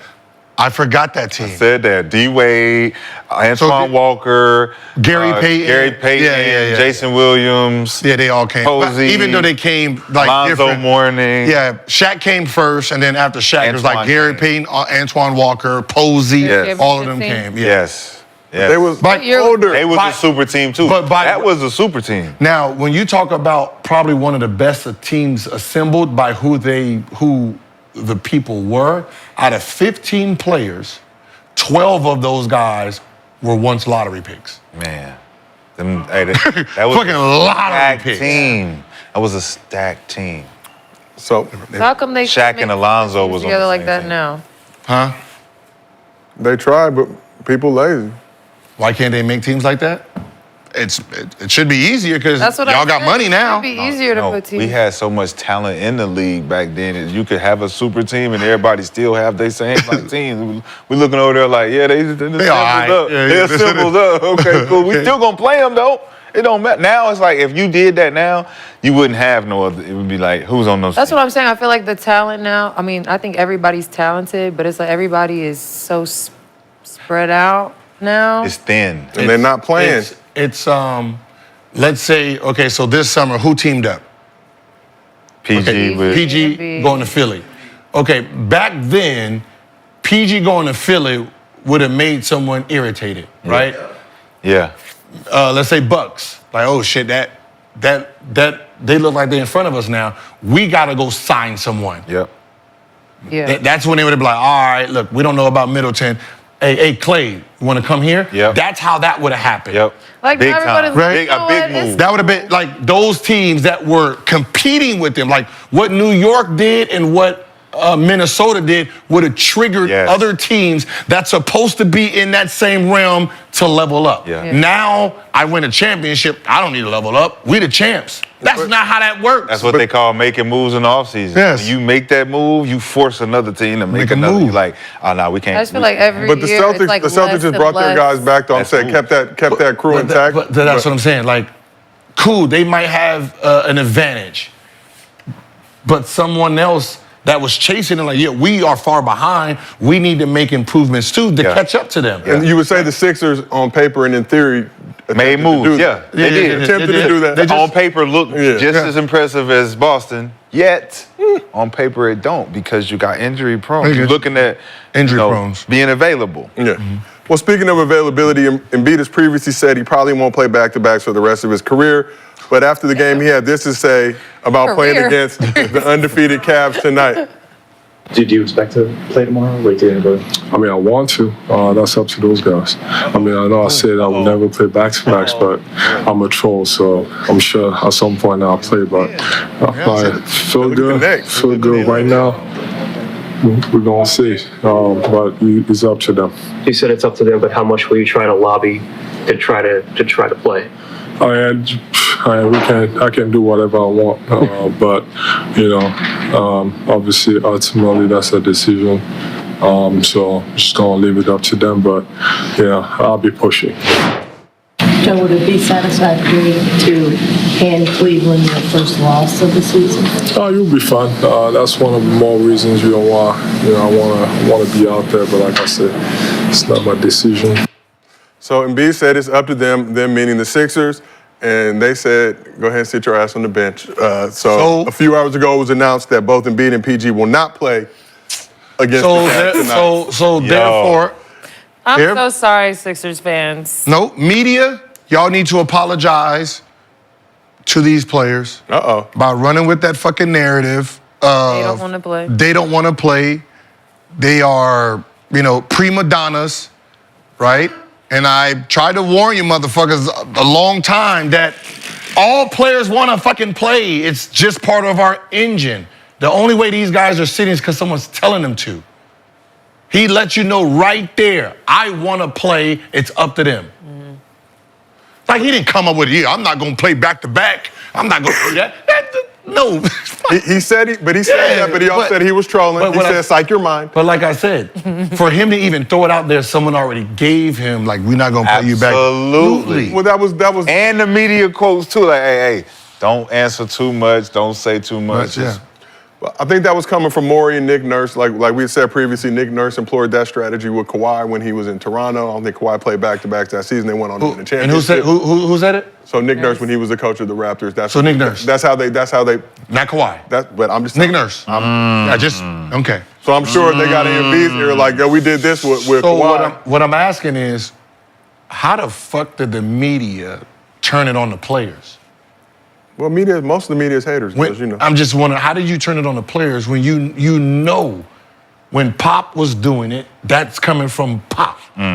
Right? You think a player who's not gonna play is gonna get on a fucking plane and fly fucking 5 hours to a city to then say, I don't even wanna play. Yeah, I ain't gonna play. Like, no, dawg, we would have said that shit, my ankle hurt or something, stay fucking right here. So that means we got there, we about to get ready to play, like, yeah, we're gonna sit y'all today. It's a TNT game, we good.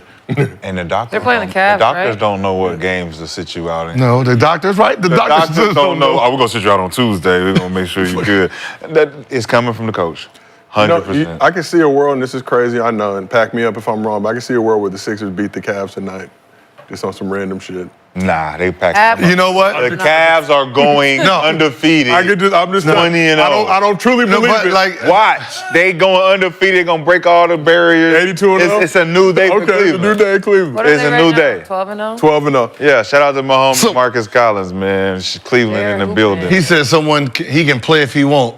No, the fuck he can't. That's what I'm saying. If he decides to come out, He's not suit it gonna- up, what are they gonna fine him? Hey, they're not gonna put him, and then they're not gonna put him in the game. They're not gonna put him in the game. They're not gonna put him in the You're game. not start like I'm writing the start. Well, if Embiid really wants to make that known that it's not him, he need to suit up and just sit. Yeah, suit up. I'm And going be to. ready. I told you my starting five. Hey, Go. first of all, your jersey's not in your locker. Not in your locker.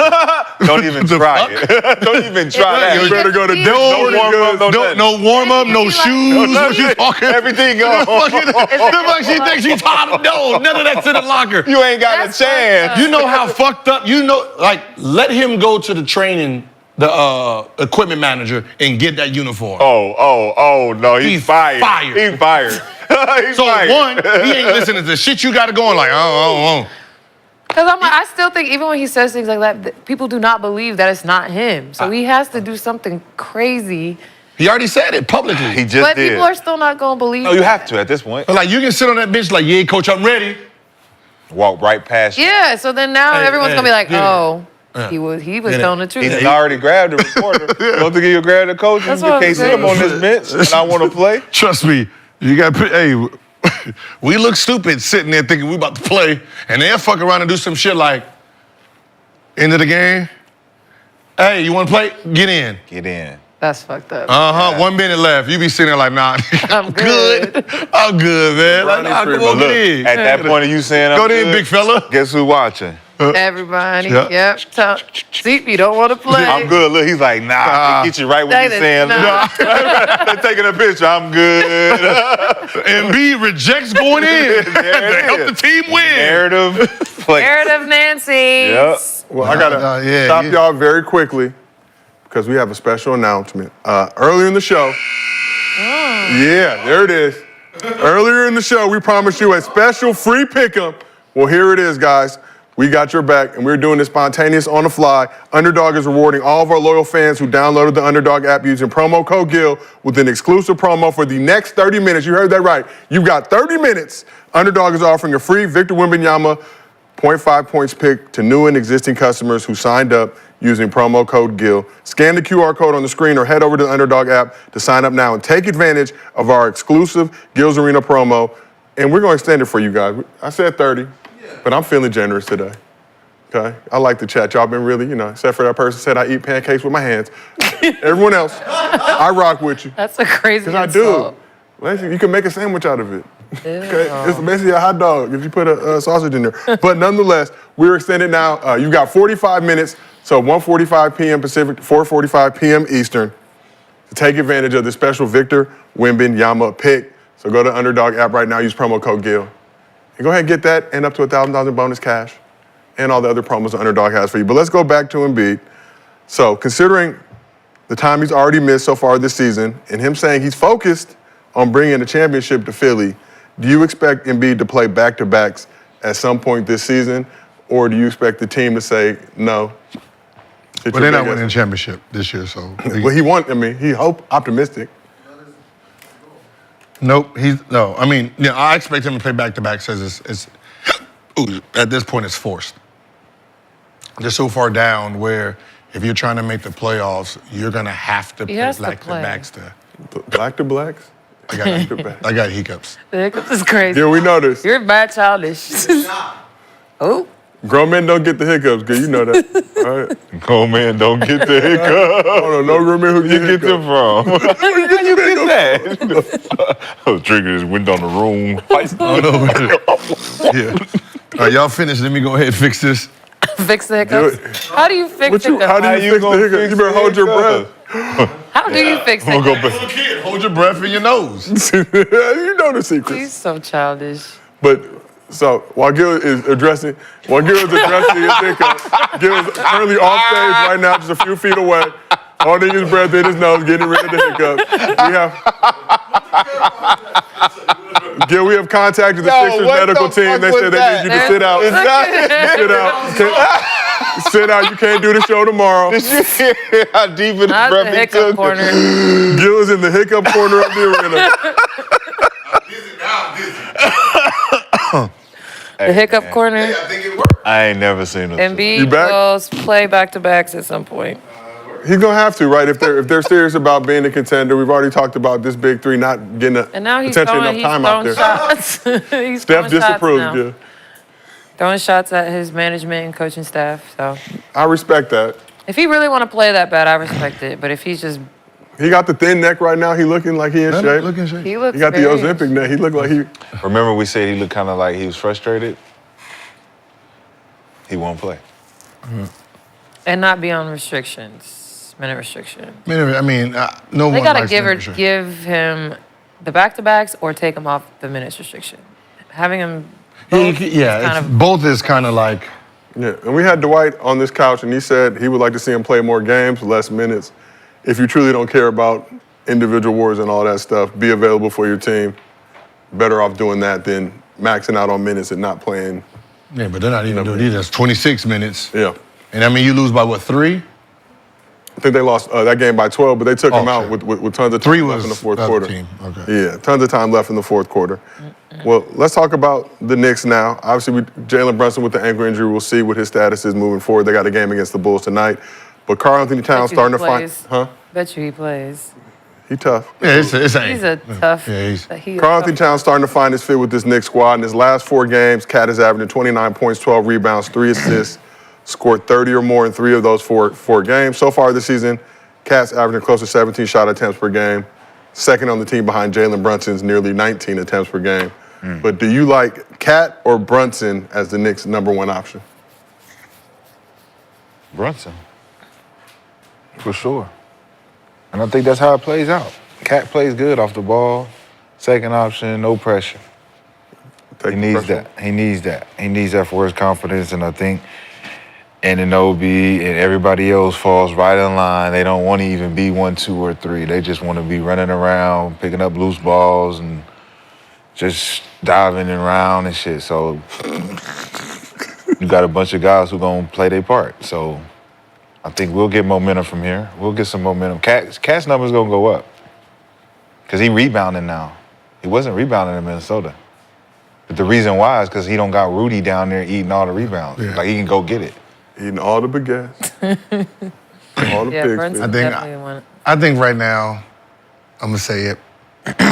I think Cat should be the #1 option. I think it'd take a lot of pressure off of Brunson, carrying the team, right? It's like the Shaq Kobe style, right? You know, Shaq is option 1 through 3, 5, 6 minutes left in the game, it goes to Kobe, right? And I think that's how this one should be. It's, you know, we're gonna use Towns, as long as he's getting it rolling, use him.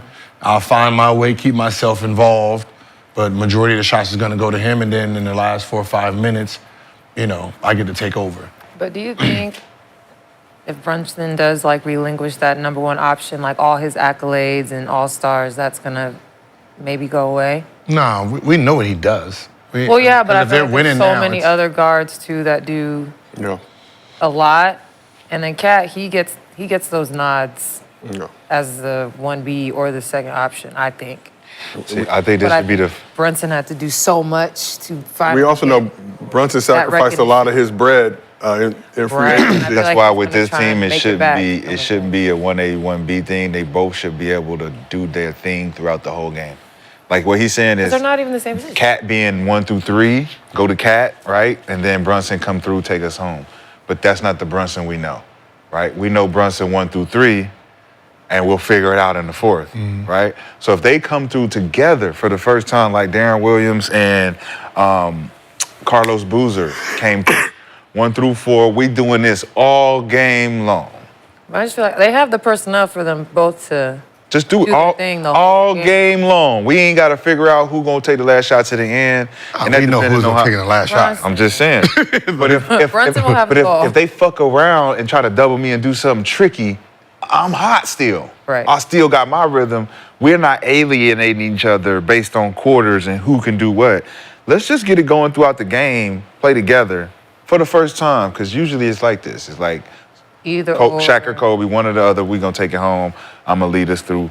But I think this is the first team I've seen with New York where they can actually do that. They can play together throughout the whole game.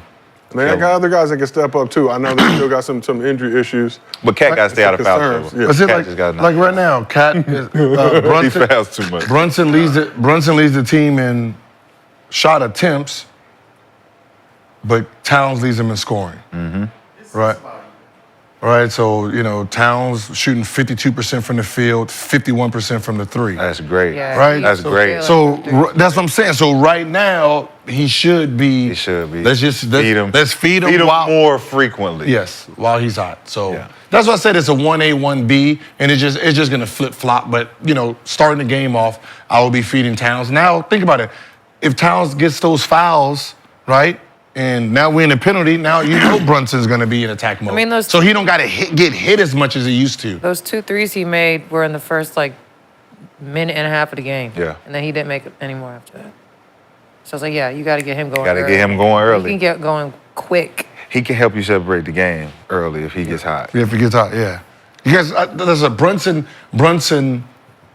doesn't lose confidence. Right? No matter, like we've watched him carry his team to the playoffs, to the second round, right? So we know he doesn't lack confidence. So I'd rather have him as the second option, feed Cat, keep his confidence high, and then you take over. If he don't have it today, do you. But if you're doing you and then he's missing and he's not involved, you can lose him as a player. And you think about New York, how they play early, you can find out if Cat kind of got the hot hand or not. Yeah. Like, let's see first 3 minutes what you got, big fella. All right, we not hit nothing. Brunson, turn it on. Brunson, turn it on. We'll go back to you at the beginning of the third. Yeah. We'll go see back. What you got. We'll see what you got. back. Yeah, we can circle back. Pick up the pieces, though. Pick up the pieces. Yeah, we're going to run the block one more time. Obviously, Brunson controlling the ball, he always has the option to cook when he feels like it. Yeah. To cook as needed. And I control when you can cook as well, Cat, but... Yeah, he's a closer. If you think about the pick and pop with them two, who does control what on the pick and pop? Are they switching that with them two? How they playing the pick and pop? I don't know. Are they leaving him open? I think they depend on who. He got to stop Slow rotate. Slow rotate. I'm not putting the big guy on Brunson, dog. So what are they doing? Are they drop showing that? Trying and they not letting him shoot the three? Who? Which one? Brunson coming off the pick and pop with Cat. It's like there's some sag, some tried to switch. Is he throwing it back to Cat? Hmm? So Cat's now making the decision. Cat is actually going and going. Boom, boom, boom. Yeah. So they're not full rotating, they getting back to him. So think about who's at fault in that pick and roll. Brunson doesn't get to do what he gets to do because he has to throw back to Cat on that. So their pick and pop is always going to benefit Cat. Yeah, of course. Always. Yeah. Whenever I wanted to shoot, Antoine.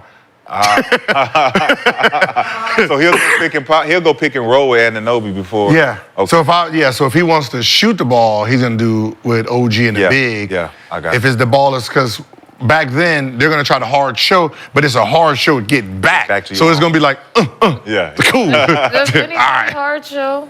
Nobody. I haven't I don't know seen if I don't think I've seen a single hard show this entire. Yeah, they don't hard show anymore. Years. That's so crazy. They going under Steph Curry in a pick and roll. You know they cooked. That's so sad. Disappointing.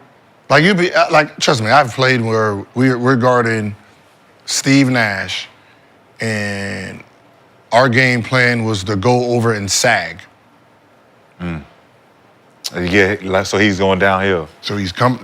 Yeah, because he's not doing the old John Stockton, go all the way to the free throw line, set it. Now, you know what I mean? You have this angle. He's coming already downhill at an angle. So that pick, he's sitting here like this, and then now you got, the Energizer Bunny coming down the lane trying to dunk on everybody. Sean Mary. No, Amari. The other one. The other one, yeah, the other one. Baseline. He on the baseline, yeah. Energizer. Oh yeah, Energizer Bunny. He's sitting there just tiptoes. Yeah, like so. And then if you kind of stop Steve Nash or I get hit by the pick, he's shooting. It's like, well, trap him. Just trap. I don't give a fuck if Amari dunks. My man don't score. Never happened. Ain't no trapping. There's only one defense right now in pick and roll that's just switch. It's benefiting all the guards because you get to snake it and you get to kind of dictate how you pass or shoot, but. Defensively, if you ever played defense in the NBA and you actually like playing defense, watching the NBA now will piss you off. Like King. It will piss you off. The only person, piss you off. The only person who got trapped, and I was like, whoa, Dame. Yeah, Dame. They'll trap Dame. They will trap Dame. Because Giannis wouldn't roll. Yeah. So because Giannis wouldn't roll and Giannis is popped, it was like, you can pop. Right. We're going to trap him. He pass it back to you. Then we can all just load up. And when there are traps, they're like random. Yeah. Like they'll just run at them. Yeah. And then you can see it. They send them. You'll be like, go. Yeah. It was the only one because Giannis didn't roll. Like you can't trap Murray. You can't do that. Like you got Jokic back there. Like it's set the pick. Oh, y'all gonna trap? Thank you. But gotta go. You can't trap Maxey. Right? There's some guards you can't trap because they have players that know actually how to play. You know what's nasty too? They don't teach one-on-one defense. They don't teach them guys like keep a guy in front of you. Oh, yeah, no, what? You know, and That's even not it. post defense. Post defense, think about why people are afraid to guard Joker. How do you fucking guard him? You don't know the first thing to do to guard that man. You don't know how to guard him this way, this way. I can't do this. Both of these. You like, well, what do we do? It's like, well, he know you don't know what to do. And that was the funny part. Okay, so the hand check, right? People didn't know the hand check that they all talk about is not the hand check that this one hand, that's not that. There was a double hand check before where you get to play defense like this, right? That was the one. Yeah, we can keep everybody out of the middle because we get to do this, right? That's when people talk about they need to bring the hand check back, and they're thinking this was the hand check that they're talking about. That was irrelevant. It was this one, right? Guys 60s like and that. the 70s used to use the two hands. So you in the post, I get to just hold you here.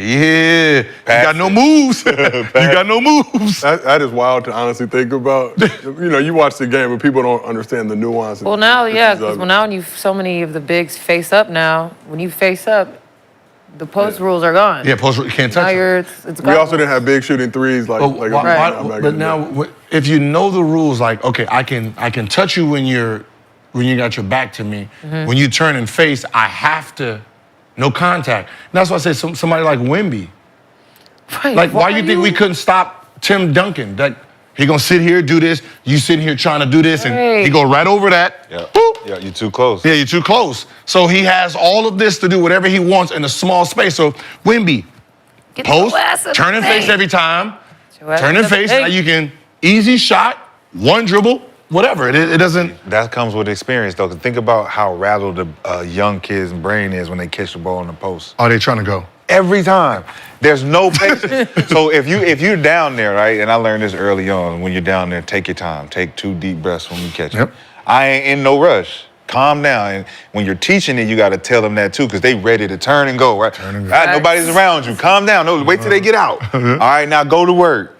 And when you tell them go to work, then they start trying to open their bag. But if you ain't telling them, slow down. Wemby ain't going, he can just go, I got it. He gonna travel. Nah, man, calm down. Let clear out. All right, take my time. You're big enough, Wemby. Ain't nobody I taking got up 5 more little. Just put it up. I got 5 more And cramp look. dribbles. Like, soon as you do this, all defense is now on. You ain't gonna. I don't know what's going on. You ain't gonna backdoor. I'm not getting backdoor. As soon as he, start doing this and start doing this, yo man, like, Bro, hell yeah, just pass that's the it. best feeling. Who started doing it? Who started doing that first? Back then, Who when we we played? first seen do that? Catch it in the post. I mean, Vlade. Michael Jordan. MJ. But Michael Jordan. Vlade Catch it. Divac used to do it. Yeah. And then he hit you with the Yeah. dribble, pass, fade away. All those things came from the post. Vlade, Chris Webber. Chris Webber. All of them. Like, when they had the ball in the post, that's when you actually, as a guard, had to play defense. Facts. Like, oh, shit. Bump cut. Yeah, you got All bump that. cut, he's backdooring, he's flashing. Coach hate when you switch. What Yeah. you switching for? You lazy. Mm-hmm. Coaches hate switching. They used to Used hate to. switching. What? Hate it. If you switch, you were lazy. You was a lazy Lazy as player. hell. The laziest player ever. Look at you, lazy switching. It's the laziest thing, and that's all we see is switching. Yeah, and we don't switch. Well, speaking of switching, Y'all don't switch? No. Not as much as NBA does. Not nearly as much. Y'all be getting beat off the dribble a lot. Slow feet don't eat. Say not me. Say not me. Speaking of switching, Shaw, you are currently a Knicks fan. You used to be a Celtics fan. So you are obviously currently still a Celtics fan. So let's talk about your Celtics squad. They also had an NBA Cup game last evening. Shorthanded Hawks pulled up to Boston with Trae Young out with Achilles tendonitis, 2 other starters, and Bogdanovic. Achilles tendonitis? Achilles tendonitis. Yeesh. They were also missing 2 other starters, and Wait. Nasty. The fuck When is did that? that start? That's nasty. That's like tendonitis here. Yeah. Back here. I never heard of that. Nasty, boy. nasty work. Like it feel like it's gonna pop, but it's not. Oh, It just yeah, hurt. so he done for a while. It just hurt. Okay, yeah. So He can play, Yeah, 'cause but no, you don't play with You Achilles. don't play that. So Trae Young out with Achilles tendonitis, Bogdanovic and DeAndre Hunter still sidelined. So that means 3 of their starters were not available. Damn, Boston. But they got big games out of Dyson Daniels and Jalen Johnson to get the upset, thankfully, Johnson came through with the triple-double, finished with 18 Look points, at that 13 rebounds, and court. 10 Oh my assists God. in 39 minutes. Actually, yes, That's y'all I didn't Boston think- court? I didn't think they could make the courts worse than last year. and They are That in ain't fact Celtics. worse. That ain't Celtic proved you grade. wrong, Lexie. They say, yes, we can. That doesn't look like Celtics. That is disgusting. That does not look intimidating whatsoever. And It's like that they're at was not Sky good. Zone or something. Sky Zone. Hey, Sky Zone is kind of baller. Let's keep it real. But Dyson Daniels dropped a career-high 28 points along with 7 assists and 6 steals. Daniels has 36 steals through his first 10 games this season, which is the most since Allen Iverson in 2003. Jaylen Brown led the Celtics with 37 points and 5 rebounds, going 14 for 22 from the field. Derek White had 31 points, 6 boards, and 5 downs, knocking down 7 of his 12 three-point attempts. And Jason Tatum had 20.6 rebounds and 8 assists, but was 5 for 16 from the field, 2 for 9 from 3. So after the Hawks took a 1-point lead on Onyeka Okongwu's tip-in with 6 seconds remaining, the Celtics had a chance to win the game, but Jaylen Brown missed a jumper as time expired. Boston, now 3-2 at home this season after losing a total of 4 home games all of last season. Still, what, 9-3 still? Still 9-3. So how Your impressive? team is what? 5-5? Double nickel. Yeah. Say. The Worry about your upper team over there. The upper room. Worry about your team over there. The upper room. Worry about your team. We cool over here. That was a bad loss. Very So I bad. was going to ask you, how loss. impressive was the Hawks NBA Cup win over the Celtics? Can I in say Boston? this on record? Uh-oh. Well, everything we do is on record. bro. Jalen Johnson is that guy. Jalen Johnson. He body bagging, I swear. Listen, that kid right there, Signed a 5-year, $150 million. that kid extension. right there, he getting under. Hey, he's gonna be the next one. Damn, He's everybody gonna got be a the next back-to-back one. today? I like him a lot. I like him. If Trey had Bogdanovich and Hunter healthy consistently, they would make some noise. But I still think they need some other pieces. Like, they're not making no moves to try to, like, make a run. They get out the first round every now and again, but Jalen Johnson probably one of those guys that's in the wrong place right now. Yeah, He's a hooper. I mean, we talked about that DeJounte Murray trade. Got Dyson Daniels, believes, as a result of that trade. So Dyson playing good, too, though. he is Nah, he's hooping. Wait, loading the where did, blicky where on, did they on trade? benches. Where did they trade Murray to? Pelicans. Oh, okay. But he If- And broke he's his hurt hand. now. Yeah. If you're an opponent of Boston, you're really considering that, like Cavs, New York, especially Bucks and Philly. You have to watch this game to see their weakness. Yeah. Their weakness was because they're big, but they're a little team. See, without Porzingis, they're not a big team, right? You're literally talking about a 6'3", 6'3", 1-2. Your 3-4 is actually 2 small forwards, and then your center, Al Horford, is a power forward at best, and he can't jump all of 22 feet off the ground. So He can jump 30 feet. Yeah. if you, 22 inches. No, I'm saying you 22 inches. So if you attack the basket and go for an offensive rebound, they really are not capable. Like, Boston outshot them from the field, outshot them from the 3, outshot them from the free throw line. Sure did. The problem is they had 75 shots. They had Hawks had 100. 99 shots. Well, let's talk Crazy. about the reason behind that billboards, shot right? differential. So Hawks dominated the Celtics on the boards, 20 offensive rebounds to the Celtics 6, had 68 points in the paint, with the Celtics only managing 32. Celtics are allowing 20. 52.2 crazy. points in the paint this season, which is 24th in the league, and are scoring just 39.8. We'll give them 40 points in the paint this season, which is dead last. Damn. Of course, they lead the league in three-point attempts at nearly 51 per game. They're taking 51 three-pointers I think that needs per to go game, down a little shooting nearly 36% from That's deep. a lot of. This Tenth in the league. algorithm is not. The stats are not telling them what they need to. Like, you're shooting 51 threes. Like back in the 60s, there was no three-point line. They average more than you guys without a three-point line, because that means they're shooting free throws, which stops the clock, so they can put more possessions into the game. So the 60s is the real factor. right? I want layups and free throws. Also, Because that means people are going to get in Long foul rebounds. trouble. Like Rebound, you are literally like, rebounds. you shoot 53s and have 116 points. What's the reward for that? What? What's the reward for that? For I don't what, gotta get hurt. 53s? A championship. Celtics will so the number win a will be a little Were they shit. shooting 50? They weren't shooting 50 Hey, last year. Whatever they were Yeah. doing, They were shooting 50 last year, They're too? trying to duplicate whatever got them the chip.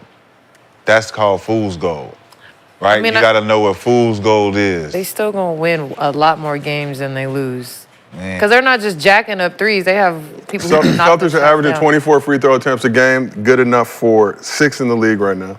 Yeah, 26. The only way they're gonna 6. like crash and burn is if teams stop trying to shoot with them. Who But shoots? it's not gonna work because they still make so many of those. No, that's not true. If you're shooting 50 and even if you're making 25, if I'm just attacking the basket and getting you in foul trouble, you're not a big team. So they're shooting 50, making around 18.5, about 37%. That's still not enough. How many points is that? Like you literally have to shoot like The- damn near 60% from the 3-point line for that to actually make sense. No, but the fear is, if I'm making 18 a game on a hot night, how many am I hit? On a hot night. How now you still shooting Like what, 20 53? At Like 20 plus, right? So if our hot nights are more consistent with our cold nights, if we have 70% hot nights throughout the whole season, we good. We ain't got nothing to worry about. We had a couple cold nights where we ain't hit, but majority of the time, we hitting 20 of these a game. Now think about how cold we gotta be to add free throws to that. The only thing we don't like about And the other Celtics is they don't have no teams, structure. And all them O boards. That's what I'm saying. Like 83% from the line as a team. that's what I'm saying. You shot 8. You made 8 more threes in them, right? How many more free throws? Like, Take away half of those O boards. The game's but you close. can't. Second It's part chance of it because points. you can't score. I mean, you can't rebound. Second chance So if points. I'm shooting a bunch of threes, you get the easy rebound because Yes. we're not Yeah. crashing Yes. the boards. Yes. But the fact that they're driving and Yes. you small, you can't block shots, they can Yes. just get over the red. So that's if you attack them and just say, you know what, hey, listen, we're only going to shoot about 23s. We're just going to keep driving. Running. Yeah. Like- That was New York last year. Harkenstein and Josh Hart got all the rebounds. simply because Harkenstein. they allowed to shoot. They allowed the other love teams to this shoot stuff. themselves out. You shoot yourself out. But if you make, that's the problem with New York was if we gonna allow you to shoot yourself out and you shoot yourself in, we get penalized for letting you shoot it. But we're banking on our offensive rebounds and our defensive rebounds. So that's a risk you got to take. If you're shooting 53s, man, you should be scoring 145, 150. Imagine giving the Phoenix Suns back in the day 53s. What are you losing? You losing Amari coming in there dunking on everybody? No, I'm saying if you're the Boston Celtics, what are you losing Not by shooting doing? Yeah, or By not shooting, going and but we're winning. Think going about and our getting formula. buckets. Our formula is we're 9-3, doing what we're doing. If we stop doing it, is it gonna make us win more games? Yes. So let me just give y'all a little bit of some stats. I know how we feel about stats on the show. So Houston Rockets, 2018, 2019 Houston Rockets, 2018, 2019. most three-pointers per game in the season, they attempted 45.4. The Celtics taking 5 more threes per game than Per that game, Rockets 5 squad. more. I'm just saying. They got more 3-point shooters on the Boston Celtics team. Though. They do. They do. That's It a is problem. crazy watching That's a some of problem these because games, every though, some of the threes that these People players are taking it, shooting are kind of like, what the fuck? they're in competition with each Like, other. why are you shooting? Because we're in competition with each other now. We all can shoot threes. Like- So now it's like, oh, he put up The 2. worst ones are if the team gets like a really good stop Yeah. and then they just come down And just shoot a someone random. just throws when you're up supposed to some get a shit. momentum bucket. I'm like, Yeah. what is that? Nasty. Don't like that. Even Like, though you- I'm like- a big fan of the 3-point shooting. Wait, but we missed something. They took how many threes? last night, 3. 50. 40 or something like that. Almost 40, 50. 53 out of 75 shots. Tell you. And then Coaching. the Hawks got That's 100 coaching, shots up. man. That's what I'm saying. No, So they took 45 last night. 45 threes out of 75 attempts. Yeah, 75 They're total. That's a taking- problem. Yeah. That's coaching. That's the thing, man. because I feel like they can take that many threes But you can't take more threes than twos. And we're plus 14 in free And throw then give up 20 Wait, hold on. And give up. Let my math kick in. Hold on. Plus 14 in free throw differential as well. And they only lost by 1, though. That's the crazy thing. Yeah, they should have won by 20. By a tip-in. That's 20-point. Like- That's a 20-point victory. Even the old boys alone. So basically, from layup, if I'm looking at this right, they were 20 for 25 from layup. Am I looking at this right? Boston. But if you subtract, If you take 20 for 20, no, 20 for 35. Right? From inside the arc. if you take away the 75, If you take away- 30, what, 30 shots? 20 from 35. 20 for 30 from 20 for two. 30 from 2. They're not bad. 20 for 30 from 2, and you want to great. sit here and chuck threes the whole It's game? great. What? 20 from 30 from 2. I know. That's what I'm saying. So you want to sit here and chuck threes when you're shooting damn near 60-something% from Well, that's layups. Why, but that's why it works for them, because they are so good inside the arc. No, but it's an emphasis. It's not an emphasis. It's not an emphasis. It's three. What I'm saying is it should be the other way around. It's a leftover. It's a bonus. But That's the what she's twos? saying. It's a bonus. The twos are a bonus for them. They can rely on the threes so much and just But what fall I'm saying, back on the twos. now think about if you shot the ball, if you're shooting 20 for 30 and majority of those shots were 2-pointers, you are scoring about 130. Yeah. Also, you need to take out like 10 to 15 attempts just from Peyton Pritchard alone, because that's all he's coming in. Well, think about He his ran it. role. Think about that. Think about when you have relegated his role to just do that. That's all he his has, last 2 games, only threes. If you come in the game and you don't put up 7 threes, I'm not putting you in the game Right. no more, bro. You have a obligation. Like shoot. But that's coaching again. That's what I'm saying. Other teams, you take 10 to 15 of those threes from like 4 random players that should have no business shooting threes in the first place. They've relegated or delegated that to one guy. Every game, he's going to come in and do that. Like right now, Jaylen Brown is probably the hardest person to guard. Yes. Because everybody else, you can guard them. Like I always tell kids, don't be guardable from your stat sheet. Yeah. Like if I look at the stat sheet and I Like, can I know tell how you exactly play, what to do. I don't need to watch a game. I'm like, all right, Pritchard, you took 8 shots, 8 threes. Okay, he's a 3-point shooter.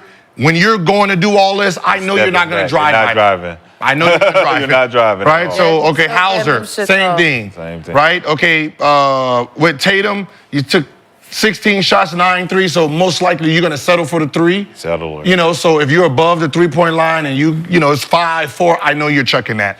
Same thing with Al Horford. You're going to shoot a 3. Holiday, majority of your shots come 3. Derek White, you're sitting around the 3-point line. Now, when it comes to Brown, he took 22 shots, 6 threes. He's the only one that kind of changes it up for them. Yeah, he don't settle. He's not going to settle. He's not going to sit out there chucking threes the whole game. So now, whoever's guarding him, now you have this in-between game you got to play just with him. So think Everybody else, I'm like, Think about why it makes him so dangerous, though. Like, you got both sides of the ball, but then he understands that he needs to switch up the game. You got all the other players on the team shooting threes and relying on that. So think about live by 3, die by 3. If my 3 ball ain't going in, what am I bringing to the table? Everybody now slouching and munching around. Man, my shit ain't going in. Jaylen Brown like, man, I'm getting to the line. I'm getting to the cup. Easy buckets live down there. What are y'all talking about? So for Boston, Derek White be getting tough buckets too. yeah, because he's aggressive Yeah. when he want to be. Yeah. Like even with someone like Luka, unless you're shooting this much where it's kind of like Luka took 27 shots, 10 are threes. Yeah. So that means 17 shots, he's coming in, mixing it up. So that's how it's supposed to look from the star player. Yeah. Right? If you look at everybody who averages a lot of points, they not sitting at the three-point line the whole time. Nah. But there's only one person, there are 2 people that really carried their offense at the 3. That was Steph, Klay, Dame a little bit too. But for the most part, everyone else mixing up is mid-ranging. They know you don't want to play. I know you don't want to play defense. So you want me to settle for the 3. So Here's a question. Can They like Boston reverse Celtics get psychology, back? the mid-range out of people's minds, because now everybody is. 3 or layup. And it's not even 3 or layup. But like it's the just elite 3. of the elite are all shooting middies. But, All of these. but can the 'Cause there's Boston no Celtics defense. get back playing the same way they played? Get back to what? The finals? Yep. Same. Look, what we talking about right now is that this is a detriment. Unless 53 somebody threes, right? And the reason they got to where they was because I was a fan. 1, 2, is because they lucked up and a lot of guys got injured. So you remember we was talking about how lethargic they were playing. They were getting by these guys that's beating them by a lot of points because they were hitting threes. They shooting a lot of threes, hitting a lot of threes. But let's just say you meet a team where you got to match up when they hitting 3 for 3. We going down stop for stop. Like, what's going to be the difference maker right now? Because that's not the way the other team plays. But Boston, listen, like Boston, when they have to play like that, like they played last night against a team with no Trae Young. Nobody. Like you nut cutting time down one, like you lost that game to a team that ain't got no stars. So we get down a 7-game series with teams that know what they're doing and can make it happen. I don't think Boston can survive that right now with Tatum playing the way he the played. old boards. It wasn't shit else but the old boards. I know, but that's what I'm saying. It's nothing but the boards, but that's because the other team is driving. Yeah. Right? The other team is not just playing that game shooting threes. That's what I said. If somebody's smart, they're gonna look. The biggest weakness for Boston is they do shoot way too many threes for the personnel that they have on your team. Like if I'm literally guarding Kobe and he's sitting there shooting 15 threes, trust me, I'm fucking happy. Yeah. Fact. I'm happy. I'm not even gonna lie with you. Easy like night. if AI's just shot a whole bunch of threes, trust me, we're gonna be sitting there like, please keep shooting. Woo. I don't give a fuck I'm telling if you, I think they're just resting I know hat you're on not the gonna- fact that all these teams also want to shoot hella threes. You're not gonna get me in foul trouble ever. I get to keep playing. That's what I'm saying. Like the fear Jason Tatum and Brown should be putting on those guys is we're not gonna settle. We're attacking I want all you to play night defense. I want you long. out of the game. All night long. I can shoot threes when you're gone. Yes. You're the best defender. I want you to fuck out this game. So I'm just gonna keep attacking until you get I want you to play defense. I don't have to play D. Yeah, you just wait for them to make That's three. the Like you can't take mentality advantage right there. of That's like it. Luka. You're telling me Luka gets to play the whole game because none of y'all are getting him in foul trouble. You don't want him to play? I don't want him to fucking. He's putting up 40-something total points because rebounds, assists. I don't want to guard that. Let's go. I'm gonna put you in the mix. Get in foul trouble. Wasn't that what Shea? Who was guard? Shea and was that round where he got in foul trouble? Yeah, and they was trying to get him, Shea and Dort. They were trying to get him in foul trouble. Like, you know, it's like little things. Like, I don't see anybody, because everybody's so warped with shooting threes, I don't see anybody taking advantage of them besides if they have to play like a Denver or a Lakers. If you're a good player.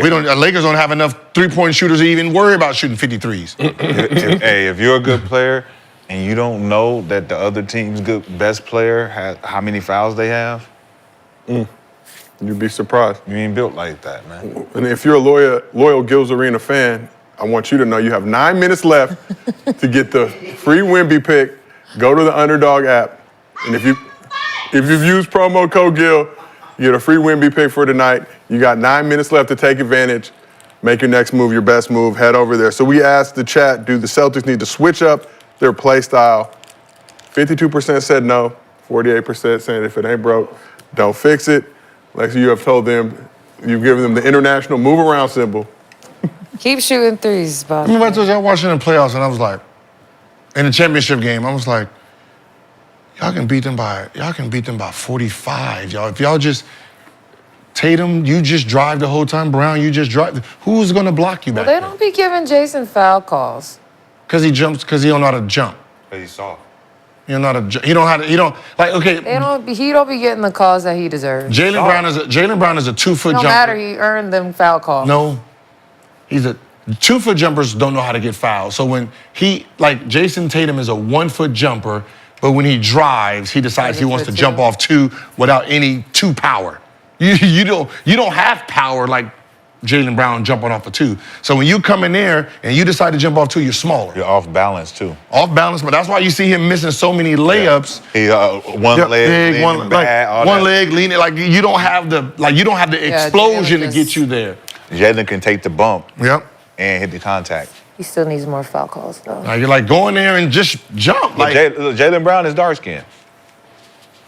From the trenches. Hey, well, okay, can you name Plush ones. what light skinned guy actually played like With aggressive? gritty basketball, like Dante Jones? Kenyon. No, score, like somebody. Score? Yeah, score. Yeah, 'cause he didn't score shit.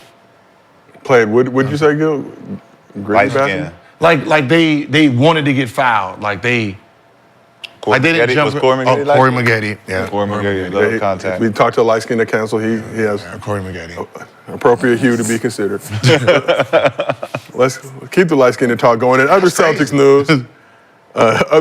Jason Tatum secured the bag this offseason by signing the biggest contract in league history. And now the NBA champion is looking to make some power moves. So according to reports, Tatum has teamed up with some powerful businessmen in the St. Louis area for a $200 million bid to bring a WNBA team to his hometown. $200 million bid, but He's just part of the. I'm on paragraph 2. I got one more to go. A $200 million bid to bring a WNBA team to his hometown. An active NBA player can own up to 4% of a WNBA franchise.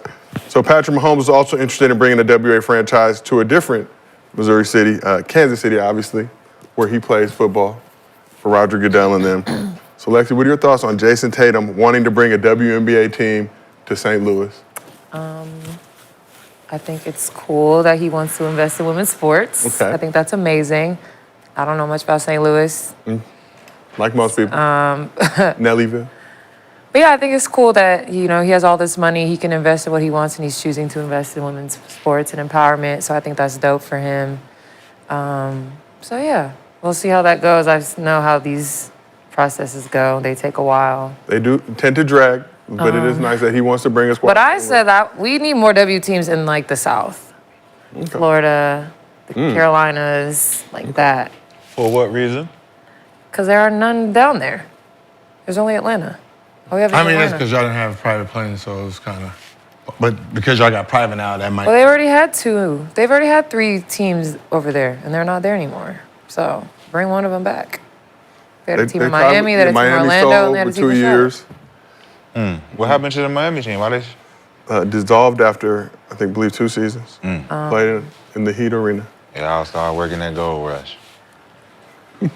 Miami. No, I'm confused Orlando here. team. No, the reason I'm confused, no offense. You got to say none taken. Josiah, nobody caught that. What? Okay, can you read that again? We're going to clip it, though. No, can you? You got to read it again because I was confused. There was a price that was said, and I'm like, wait, what? $200 million is I think the cost to start a new WNBA franchise. Jason Tatum can own 4%. Max Abraham and his team put an offer to acquire that franchise for a price of $2.3 million. How long ago was this? Yeah. 2022. For what team? It don't matter. 2.2. You gotta pay the league. You gotta buy in. This is new. So New we gotta everything. Create an arena around it. So the $200 million comes with an arena too. And the proposal, the whole. They're gonna It comes with arena everything. fans. They're gonna play at the arena at St. Louis University. I think is what. So the arena's not included. No, because the fans are included. You get the automatic bot fans and the Tesla bot. No, I'm just saying, just for 200. No, for 200. What I'm saying, for 200 million, From the you have to ground build up. me a new arena because why am I paying 200 million? Well, I think they have a state-of-the-art arena already in St. Louis that they would plan on So playing games the at. the $200 million bid is what goes back to 10, 15. No, I'm being realistic. I think him and his business partners are willing to invest $200 million. Yeah, that's how much they have He's in the not group. putting up. That's He's how not much the putting up group 200 has. Not putting million. 200 by himself. No, I know No, I'm just talking But about you know what's buying crazy? the A lot of team. people thought that he was putting up $200 million. A lot of people thought that. An NBA franchise, WNBA, as of June 2024, the average Women's National Basketball Association franchise is only worth $96 million. Price of the brick going up, Gil. Okay, so what is your point? The Dream is worth $55 million. What I'm To saying, buy. It's already to buy. there. To He's buy. doing it from nothing. Yeah, but there's So it's arena, gonna be but there's an more. arena already there, so it's still nothing now. All I do Well, is we don't know what the all I do is $200 million for. I We don't know what the 200 million is for. We're assuming, you guys are just assuming that it's for a new arena. I feel like a new arena costs more than $200 million. 5,000 square foot building. That's about 200. But yeah, to buy it, yeah, that's what I'm saying. Just the team and already Like have it. 289, if depending on what you build and how many seats.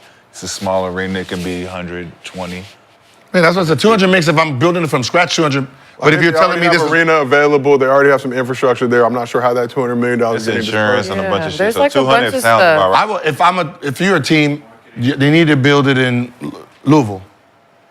They already have KFC Yum Yum Arena. They already have an arena that was built for a WNBA team, and the fans there are already for women's basketball.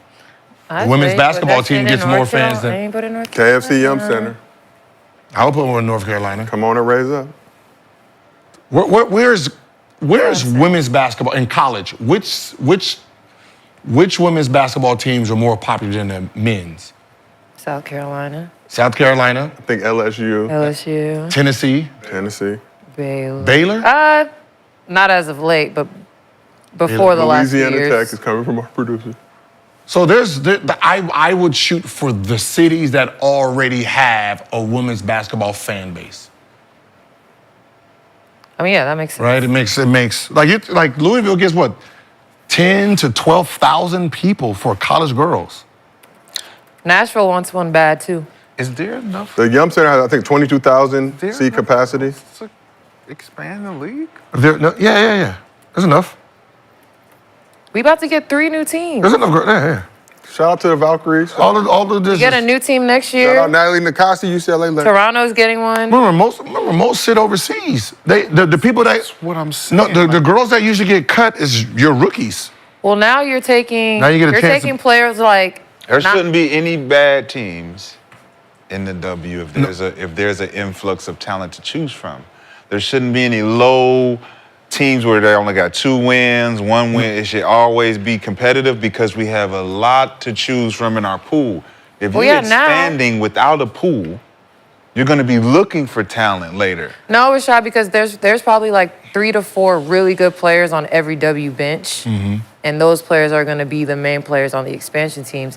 And then this, But I think would about, say like think the about that, WNBA talent that that's business at model. home, Think they're about going to that come be business the model, bench though. players on the old team. You're using bench players as stars in new markets.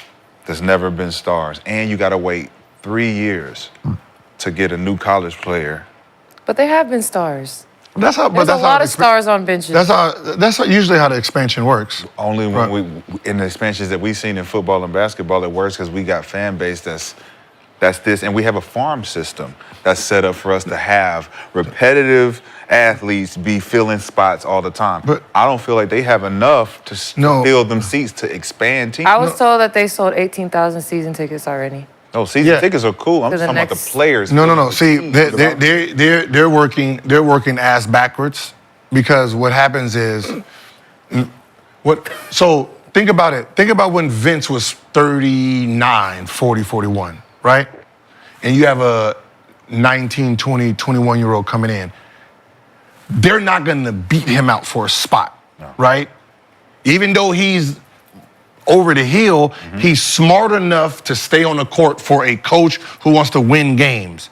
So as long as Vince was on a team, they're going to reject the young players because I don't need you learning on my win. Like, I'm trying to win here, right? If I don't win, I get fired. So that young hot rod won't get in the game, and they're going to keep playing Vince. That's what they do in your league, right? The 40-year-olds and the 38, 39, they're going to beat out. They're going to bully a 20, 21-year-old girl coming in the league, right? So she's not going to get a chance to really adapt to it. So she'll be pushed. So what ends up happening is if you have more teams, all the young talent that's sitting there overseas, They get to stay. they're sitting there overseas developing their game. They get to develop it back here. I get it. And that's very unnecessary when you can just kick that old-ass motherfucker who's wasting space on the bench.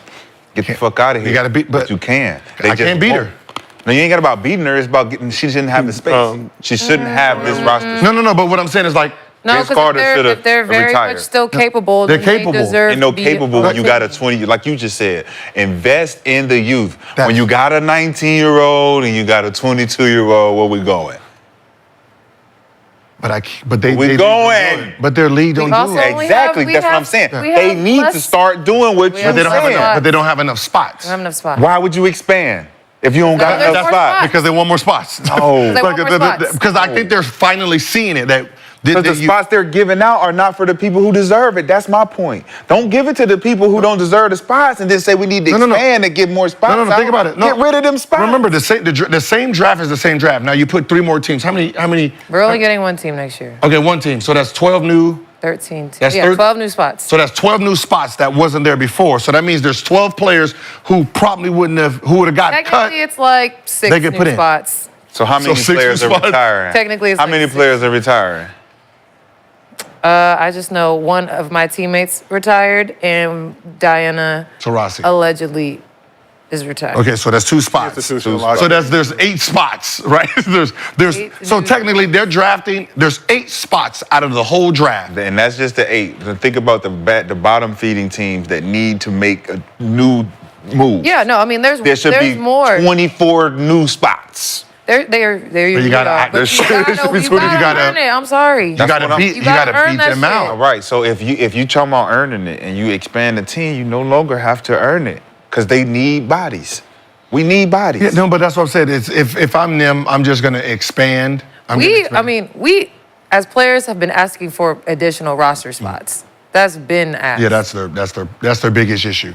For what? Because the whole season you have injuries. You sometimes don't have enough players to practice, and then you keep bringing in these 10-day players, and they're in and out, and you got players who are on 4 teams in 1 season. Like, that's not a good look within itself for the league and for that player. I mean, that's a lot for a player to go through in their career, bouncing from team to team, because it's temporary. If we have more roster spots. Or if you had better players in the roster spots, you wouldn't have to really delegate. But see, when you say better, like me, right? My first year, if I'm trying to fight for a spot on the team, I'm cut. Right. Right? Because at this moment in time, me trying to learn the NBA, I can't beat out Mookie Blaylock. I can't beat out Bobby Sura. I can't. People be trying to beat out the wrong players. But those are the guys that fight me. Like, you gotta know who you're competing against. I can't even compete. I'm not even in the same realm because, I'm trying to bring the ball up the court. Mookie Bay like, nah, young rook. So if right there it stops me trying to make this team in training camp, I'm cut. What was the name of the girl who played France that ended up getting a job after the Olympic game in France? She was already in the league. Right, she was already in the league, right? So, whatever happened pushed her overseas. Yeah, prioritization. Right, and now she got a job back, right? Mm-hmm. She's probably one of the rarest ones that can actually go and come back and get a job, right? Mm-hmm. Everybody else is contracted to go over there and wait to be called. If y'all open the league up, right, it's going to give more jobs for them. But where are those jobs at right now? It should be open for them right now because the league, it ain't got like every roster is 12 all-star. Everybody's really, really, really good. You got good players over there that can't get in because what we just talking about, an older player is taking up a spot. Well, the difference about up. the European players is no matter how old they are, they're going to come in on a rookie salary. So they're going to be making less than what they're making. They're going to be making less than they make overseas. Yeah. And they're going to not be home. They're going to be away from home. Because of prioritization, so they won't even be able to play on the top teams overseas because they have to be back. Yep. But under the rookie contracts, that rule doesn't apply. So I'm not really sure why more European players don't try and come over and play because for their first 3 or 4 years, that rule doesn't exist to them. But then they're gonna have to come in and earn a spot. And that's their fear is like, we probably won't play. They don't play their own. They don't even play their own players. Okay, so the stars for the WNBA. So we'll take top 15, the best 15. Mm-hmm. How many of them are overseas players? Now? No. How many of them coming from there? Oh. Versus America? None, right? Okay. Yeah, none. Okay, so none. Now during your next CBA, mm-hmm. there should be a rule. See, right now the rule benefits them to come here. It hurts the American girl because you got to go to school for 4 years, but they can come over at 18, right? But they don't. And some do, but they could. They have the ability to come over. A bunch of them have been drafted. They just don't keep coming over here. Because they got their rights. They got the birth. They're like Cambridge. She came over right? But what I'm Yeah, saying Liz is, came at like, 19. it She should- didn't go to, yeah, she came at 19. What I'm saying, it should be the opposite. You shouldn't penalize your talent for them to come if they're the lesser. So you're getting more weaker girls coming over when the stronger is still the American girls. So it should be opposite. It should be the 19, 20, whatever, and whatever you have here, you put it over there. Y'all can't come into your 22. The European players? European players. I mean, that's like, that happens like naturally. Yeah. A lot of them don't come over until they're a little bit older anyway. Because there's always three girls that are young, you know, Juju, Paige, they can play right now and get that little development. That's what you're missing those. Yeah. And that's it. It's those. My fear is that they're jumping the gun with expansion because you right now have momentum to build and push out all the arenas you have currently. You build what you got because you never had this type of momentum before. You build up the players that you got on them teams. You start pushing them players out to other teams. They start getting, you know, watered down. No, yeah, no. So you keep them with you keep them where they people are. that want to bring a team to the season. No, you know. know. You water that shit down. It just you're not gonna get the crowds that you want because your expectation is gonna be with the other cities, and you're like, oh, we can do it like that because we got a city here now, and it's like, yeah, we can bring them out, but consistently. With what? Who is this bench player who was over here now? I'll start. Yeah. No. WNBA. It's gonna take time. I'm not saying they can't do it. It's just going if you want an immediate effect. You let players come into the league earlier. I mean, there's you change dynamics where it benefits the league and not hurts. I think it hurts because you're Why expanding. are y'all so against girls graduating college? I just graduating her back. Say I'm leaving early or what? Why are we? But you could take on. You don't want them to leave early? You do want I them? want them to get an education and stay. Why is that such a? Why is? Shit, I want them to cook and be in the kitchen, but they don't want to be in there either. No, I'm saying no. Like what you talking about? American college? What you talking about? Now, when you say I want them to cook, I was headed. Yeah, no. They used to have cooking classes in college, right? You can cook me shrimp Alfredo. Yes. Shut up. Yes. No. This is what happens during an expansion. This is what happens during an expansion, right? You dilute, like as a team, you can, like the Bulls. The Bulls benefited, and the damn Detroit Pistons benefited when they had the expansion. The good teams benefit because I get to throw off 4 players I don't want, right? Right. So I only can protect. Wait, back then you can only protect 8. I think I think rest is 5. So y'all can protect, basically you're starting 5. Now think about the 6 men and the 7 man. So somebody like at early Kennedy, somebody's taking that. You're my star. Now when you look down the rest, all 6 men, right? Because of how your lineup is, and y'all have like a defensive player starting. There are stars chilling on WNBA benches. I don't agree. I don't disagree. But So you're saying like we're going to start your expansion team with a bunch of bench players that don't know how to be stars? Because that's what you said. You said they on the bench. Right, but they're still stars. But They got to prove. Now they have to prove it. Right. From being a bench player. Now, if you don't prove it, we've made a bad investment. Instead of having a proven star come in here that's on a starting team in the starting lineup. What is the expectation for an expansion team? Liberty. What? Who's the 6th and 7th man on Liberty? I'm not sure. Their rookie, who ended up starting, and then Courtney Vandersloot, who was a Hall of Famer. She's coming off. So she was on the bench. So one of those 2 would be. I don't think they're gonna get rid of those 2. But even if they were, if I can only protect 5, I can only protect 5. But you can only protect 5, but that doesn't mean that they're getting picked to go. If Vandersloot or that rookie is in the draft, I'm picking him, right? Same thing with the Aces.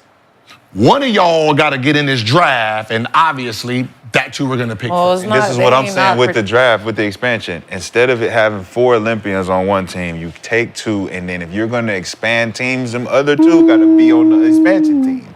You don't keep 4 on this team, have an expansion team with bench players trying to be stars.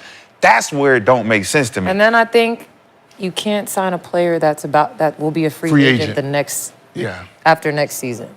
So that takes off probably a. But yeah, but you're not gonna break up. You can't break up my team. But if you're trying to build equally across, I'm very interested to see who they pick to go over. like if I'm a third option, but I know I'm her, I'm like, yo, can you let free me? me? If I'm on the Can you team free me? stacked, if I'm on the team stacked with the other stuff, I want to go. Yeah, I'm like, yeah, let me go. Over And that there. shit over there is nice.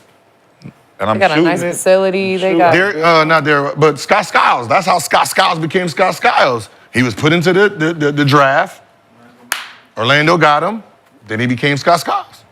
All right, well, let's keep this thing moving. We got one more thing to discuss before Mostly Fans. So we got to talk about the situation that went down, Heat Pistons game.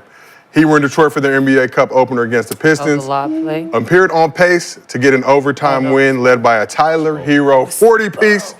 But then this happened. So the Heat up 2 with 1.8 seconds remaining. They got caught slipping on an ATO as an unguarded Cunningham threw a lob to Jalen Duren for the game-time basket.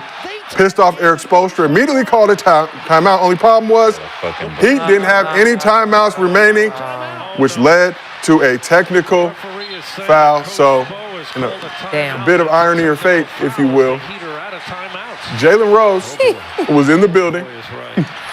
Knows a thing or two about how calling a timeout when you have none left can be detrimental to a team's success.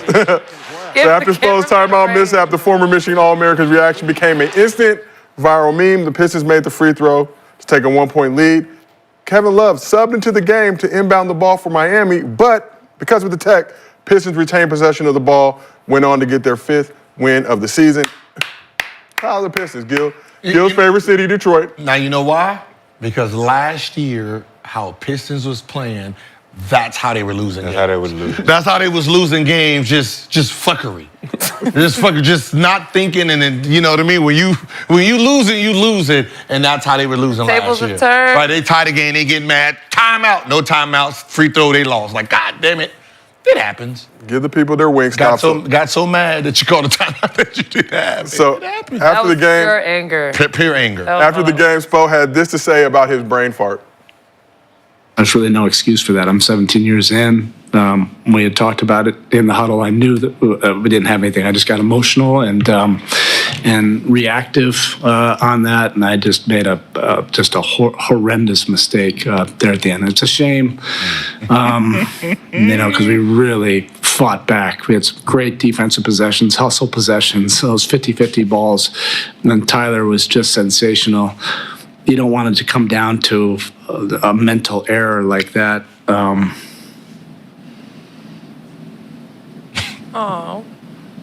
Yeah, you just would have liked to seen this go double overtime. That's the kind of game it felt like. It deserved to go double OT, and not have somebody get in the way of that. And Poor Spo. Not that, like, listen, that hurts. That hurts because he probably thought it was practice, right? You know, the practice, you just told him, all right, they're going to do the back. This is probably what happened. All right, they're going to try to do a back door, get the lob. So play on the inside, make him catch the ball over. And then when it happened, timeout, like I just told you, and then you realize you don't have to time out. That's how that stuff happens. Cooked. Poor Spo. Hey, Spo look like that friend that will easily get mad at you and tell all your business in front of everybody, and then to try to apologize afterwards. I didn't mean it. I didn't mean it. Just blur this shit out my Just bag. Just crash out on you like, Damn. Yeah. He ain't never done I had some something teammates like that Yeah, just man. took it to the crash out level for nothing. Damn. Just an innocent comment in the locker room, but just start like, damn. Why you ain't telling you don't use no toilet tissue, Joe? Like, personal shit, like, damn, dog. It was not that serious. It's not that serious. Listen, just the reaction, like, I was emotional. go back to the lob. I was emotional. Like He was mad. You know they said no lobs. He walked out. He was like, Yeah, no, I know he said no lobs. Let them catch in front. Like, go back. Look at him. Already mad. Look at him. He already sees it. Go back. His hands are up. who is it? Who is it? It's Bam. Huh? Bam should have went under. He said. Because now. Because what are you going to do? Now, this is what happens. if Bam's fighting. If what's the name decides to hit and switches, the other guy is going to backdoor. Yep. So you can see he's already got you. His hands is already up. First of all, Tyler Hero, I don't like to call people, idiots and stupid and yeah, all there was that. nothing. Like, what are you doing? You don't ever play that position with your back to the ball, bro. Jumping. Ever. Jumping. At this time of the Never. game? You're not even in the play. You're doing nothing, bro. Well, make him like Absolutely nothing. Absolutely, but that right there is unforgivable. Yeah, go back. What do you? Yeah, right. Like right there. You already know he messed up. You can't even see Spo. He behind the Spo? ref, mad as hell right now. Like, No, he's right here. He's right in the front, right? Where? That's He behind. right. He behind. Go back a little bit. No, that's a player. Keep going. That's Spo right behind the ref. Behind the ref. He mad The other player, like that. This is right here. All the guys in the black are coaches, right? They all got their hands up. behind the ref. I think he can't. Can the big man shoot? They're big man. 0. No, right? Nah. No, you're supposed to be sitting under the basket. Right, Yeah, waiting for them. Bam not supposed to be up there. No, Bam is not supposed to be up there. That's supposed to be inverted. Yeah, he supposed to be at the free throw Facts. line. Bam tripping right now. To Yeah, be that was supposed honest, to- Bam yeah. is tripping. Yeah, that was supposed to be inverted. That's why I said they probably called this play out. Bam, stay down, and then he got what they called up happened, and he just lost it, and then You can't get called a timeout just to cuss him out. This wasn't even a timeout to run a play. This was a timeout to cuss him out. Yeah. Like I just told y'all. Yeah. Sacrifice the game. Yeah. I sacrifice You the game. stupid mother. Cut your ass And then it was out. like, hey, Spo, we don't have no We ain't got timeout. none. Fuck it. What? Damn. Boy, you lucky. What? Find me. You got to take the fine. You sitting there Find me. you want to cuss him out, but you done fucked up now. Find me. I got it. That's the fucked up part. You want to cuss him out, but you just fucked up. So Right. now it's on you. It's over now. Now You he get can't the cuss. even be Yeah, you mad. can't even do get mad. nothing. Yeah. He can't even say nothing. Why Like, you think he took that pause, that pause at the end? He was like, just 5 seconds ago, he was a black motherfucker. he's like, I can't even go in there. I can't even go in there and cut their ass out the way I want Say to. nothing. Damn. Bo was gonna call him a black. Yeah, you black. You black mother. Didn't I tell your ass? Motherfucker. He was gonna take his belt off. But it brings me to my next question. Obviously, you've all played for a bunch of different coaches in your career. Lexie, you are still playing, so feel free not to answer this. I do never want to impact your bag, because I know the Gil's Arena bag, while sufficient, it's not the only one you have at your disposal. But did you ever take joy in watching your coach screw something up? What? I Told haven't you. had joy in this coach screwing up per se, but seeing them not reach the same success since I That's important. departed has That's been important. pleasant. Nah, I like when they yell at you on the court, right? And you got to go to the film, and you was right. Hey, I used to do that. And then they try to go over it, so no. Rewind. What was said? Hey, so whose fault was this again? Like, 'cause I swear I got subbed out right here, coach. Whose fault? I bumped. You said he went over. I said he went under. Here we go. My bad, brother. I didn't mean to put you on the spot, but I got subbed out for this one. Different price point than a lot of players. Obviously, an ability to talk to coaches in that tone. For some of us, even when we were right, we just had to take the L. No, that's what film. Start. Boss said I was wrong. I was wrong, boss. No, then you start making noise. You gotta send it to the assistant you cool with. Be like, show. But some of us. Show. But knowing that assistant Show more him times that. than not will not do that, because The assistant ain't gonna do shit. Yeah. I ain't giving you all that for you, but It's rare. It's a rare thing where you get to like, Yeah. you fucked up, because usually it's just on us. Yeah. Right. Y'all fucked up the I game ain't plan. never- Shot, I see you over there. Did you ever have that ability to do that, or were you were wrong no matter what? Even when you right, you wrong. This blood comes from somewhere. You keep fucking with me. yeah, take me out. Nancy Lieberman and Edward Nahara, Kevin McHale. Ooh. I think this one was Randy Whitman right here. This one was Randy Whitman. You didn't like Red Whitman? It didn't go down. You didn't like Whit? It didn't go down. I had to do multiple. These multiple. You didn't like Whit? Whit was cool. Dwayne gave Casey him up that? here. Dwayne Casey. Yeah, I like none of them. So all them spikes are former. Oh yeah. Those are all coaches. Yeah, it's all bloodline. It's a bloodline for sure. All former. I don't fuck with none of no On that coaches. note, let's move to MostlyFans. Presented by Underdog. Download the app, use promo code Gil, get up to $1,000 in bonus cash. For some of you savvy show watchers, you could have got that Wemby free pick from 1 p.m. Pacific to 1:45. Some of y'all are lazy. I understand some of y'all are at work. Missed out on PS5 and Xbox Call of Duty codes yesterday. May have missed out on the Wemby today. Reevaluate your life. Your family really loves you. They will work for you, okay? But first question, email question from Underdog user Ish24. What player in your era do you believe would have been way better, but just wasn't put in the right situation? Player in your era you think would be way better, but they just weren't put in the right situation.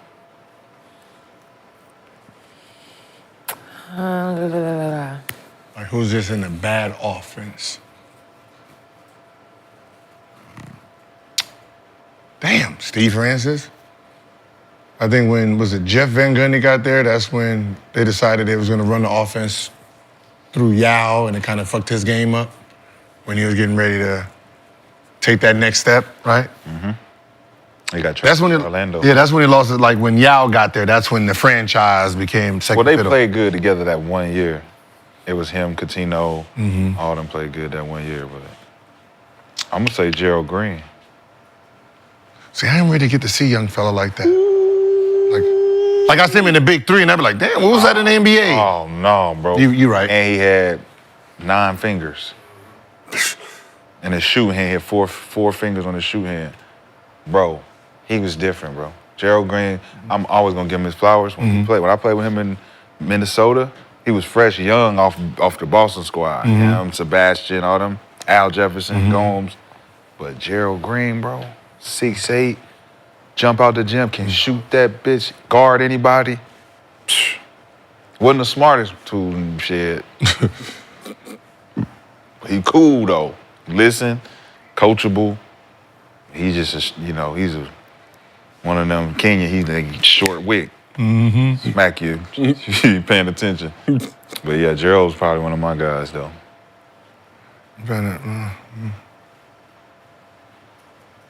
Lexie, anybody come to mind for yourself? Not anybody specifically. I just feel like in the W, there's a lot of players that get drafted to not the greatest situations, and you kind of have to turn on that like survival mode, and that's like not a mode that everybody can tap into quick enough, because especially as like a first rounder, like you've probably been a star for so long in your life and you don't really know how to adapt to that new situation or role. So, I mean, I can name names of like players I know, but like there's a lot of players, which is why I'm happy the expansion is happening, because I feel like maybe some of those players are going to be able to come back, make a team, and make an impact and have their career that they deserve. So it's cutthroat. It's hard. Because now I'm thinking about some of the people, but they end up getting on teams like Steve Nash. When Steve Nash was in Dallas, he was like third fiddle, right? So you didn't know Steve Nash was that good, right? Because all pick and rolls, dirt, ISO, Finley, right? He wasn't like a main focal point to really the offense. Like, he was good, but you didn't think he was what he became, right? And then, they didn't offer him, they wasn't gonna pay him 50. They said he was over the hill, he's done, he's washed. We'll go get Jason Terry. And then he goes to Suns, and he gets put into everything he needed as a player, right? Pick and roll, I have a guy who dives, and then I have shooters. Oh, before that, it was him, Jason Kidd, and Kevin Johnson. See, I didn't see It was on the same team, all three of them. He was handicapped in. He was handicapped in. He was handicapped in. Yeah, sometimes it's not even necessarily you in a bad offense. You're just not in a situation that's suitable for your game. That doesn't mean the person's offense is bad, per se. No, the Dallas offense wasn't for him. It's opportunity, though. Yeah. It's opportunity to show that the offense is not good for you. For you, yeah. You got to be able to show something, right? A lot of guys, So, But even in those moments and those opportunities where you feel like you're handicapped, you still got to show something. signs, professionalism, Yeah. No, yeah, he was glimpses, which obviously he did because he didn't He was get good, but he wasn't that Steve. He wasn't MVP. He was like all-star. Okay, you make an all-star. Like you made it because your team record, right? You was solid. But when, with the pick and roll, just fight him over the roll. He's gonna try to throw it back. He ain't really looking to score and do all that 1 foot bullshit that he was doing. When he got to Phoenix, he's like, okay, I got Amari. I'm the number one option though. So I'm coming. Oh, Joe. Dime. Marion. Right? He is the number one option making everything. And you're like, wait, who the fuck is this guy? Similar It's to crazy. Rondo, though. Similar to Rondo, because Rondo was competing with Sebastian, Marcus Banks, all them guys. Then he gets KG, Ray Allen. His whole game, it looked different. But the opportunity for him opened up. They traded those little other guards that was competing with him. Once they got rid of him, it was, I think, him and Avery Bradley. What's so funny is nobody knew how good Rondo was because he has these stars and he's giving the ball. When they got hurt, and it was like, all right, Rondo, you by yourself. And you're sitting there like, fuck is this? Oh, I get to go ham, I get to just do me? Bet. Me and Big Baby? Me and Leon Poe? I can create another Paul out here, yeah. Tony Allen? Come on out here. That's how Jimmy Butler was found. Let's go. No Derrick Rose? opportunity. Yeah, he had the 51. No Derrick Rose? Like, who are you? Come on in. Who are you? Come on. Come on, man. We need another player. Like, oh, shit, he's a star. Facts. Oops. Opportunity. Well, All you exactly. need. That's what I'm All you saying. need. Opportunity. They're hidden Take gems. advantage. True in life. And on that note, we appreciate y'all tapping in with us. Appreciate you, Lexie. Appreciate you, Shy. Appreciate you, Gil, as always. Most importantly, for the direct deposit. Always hitting on time. Never have to search for it. It comes when you need it most.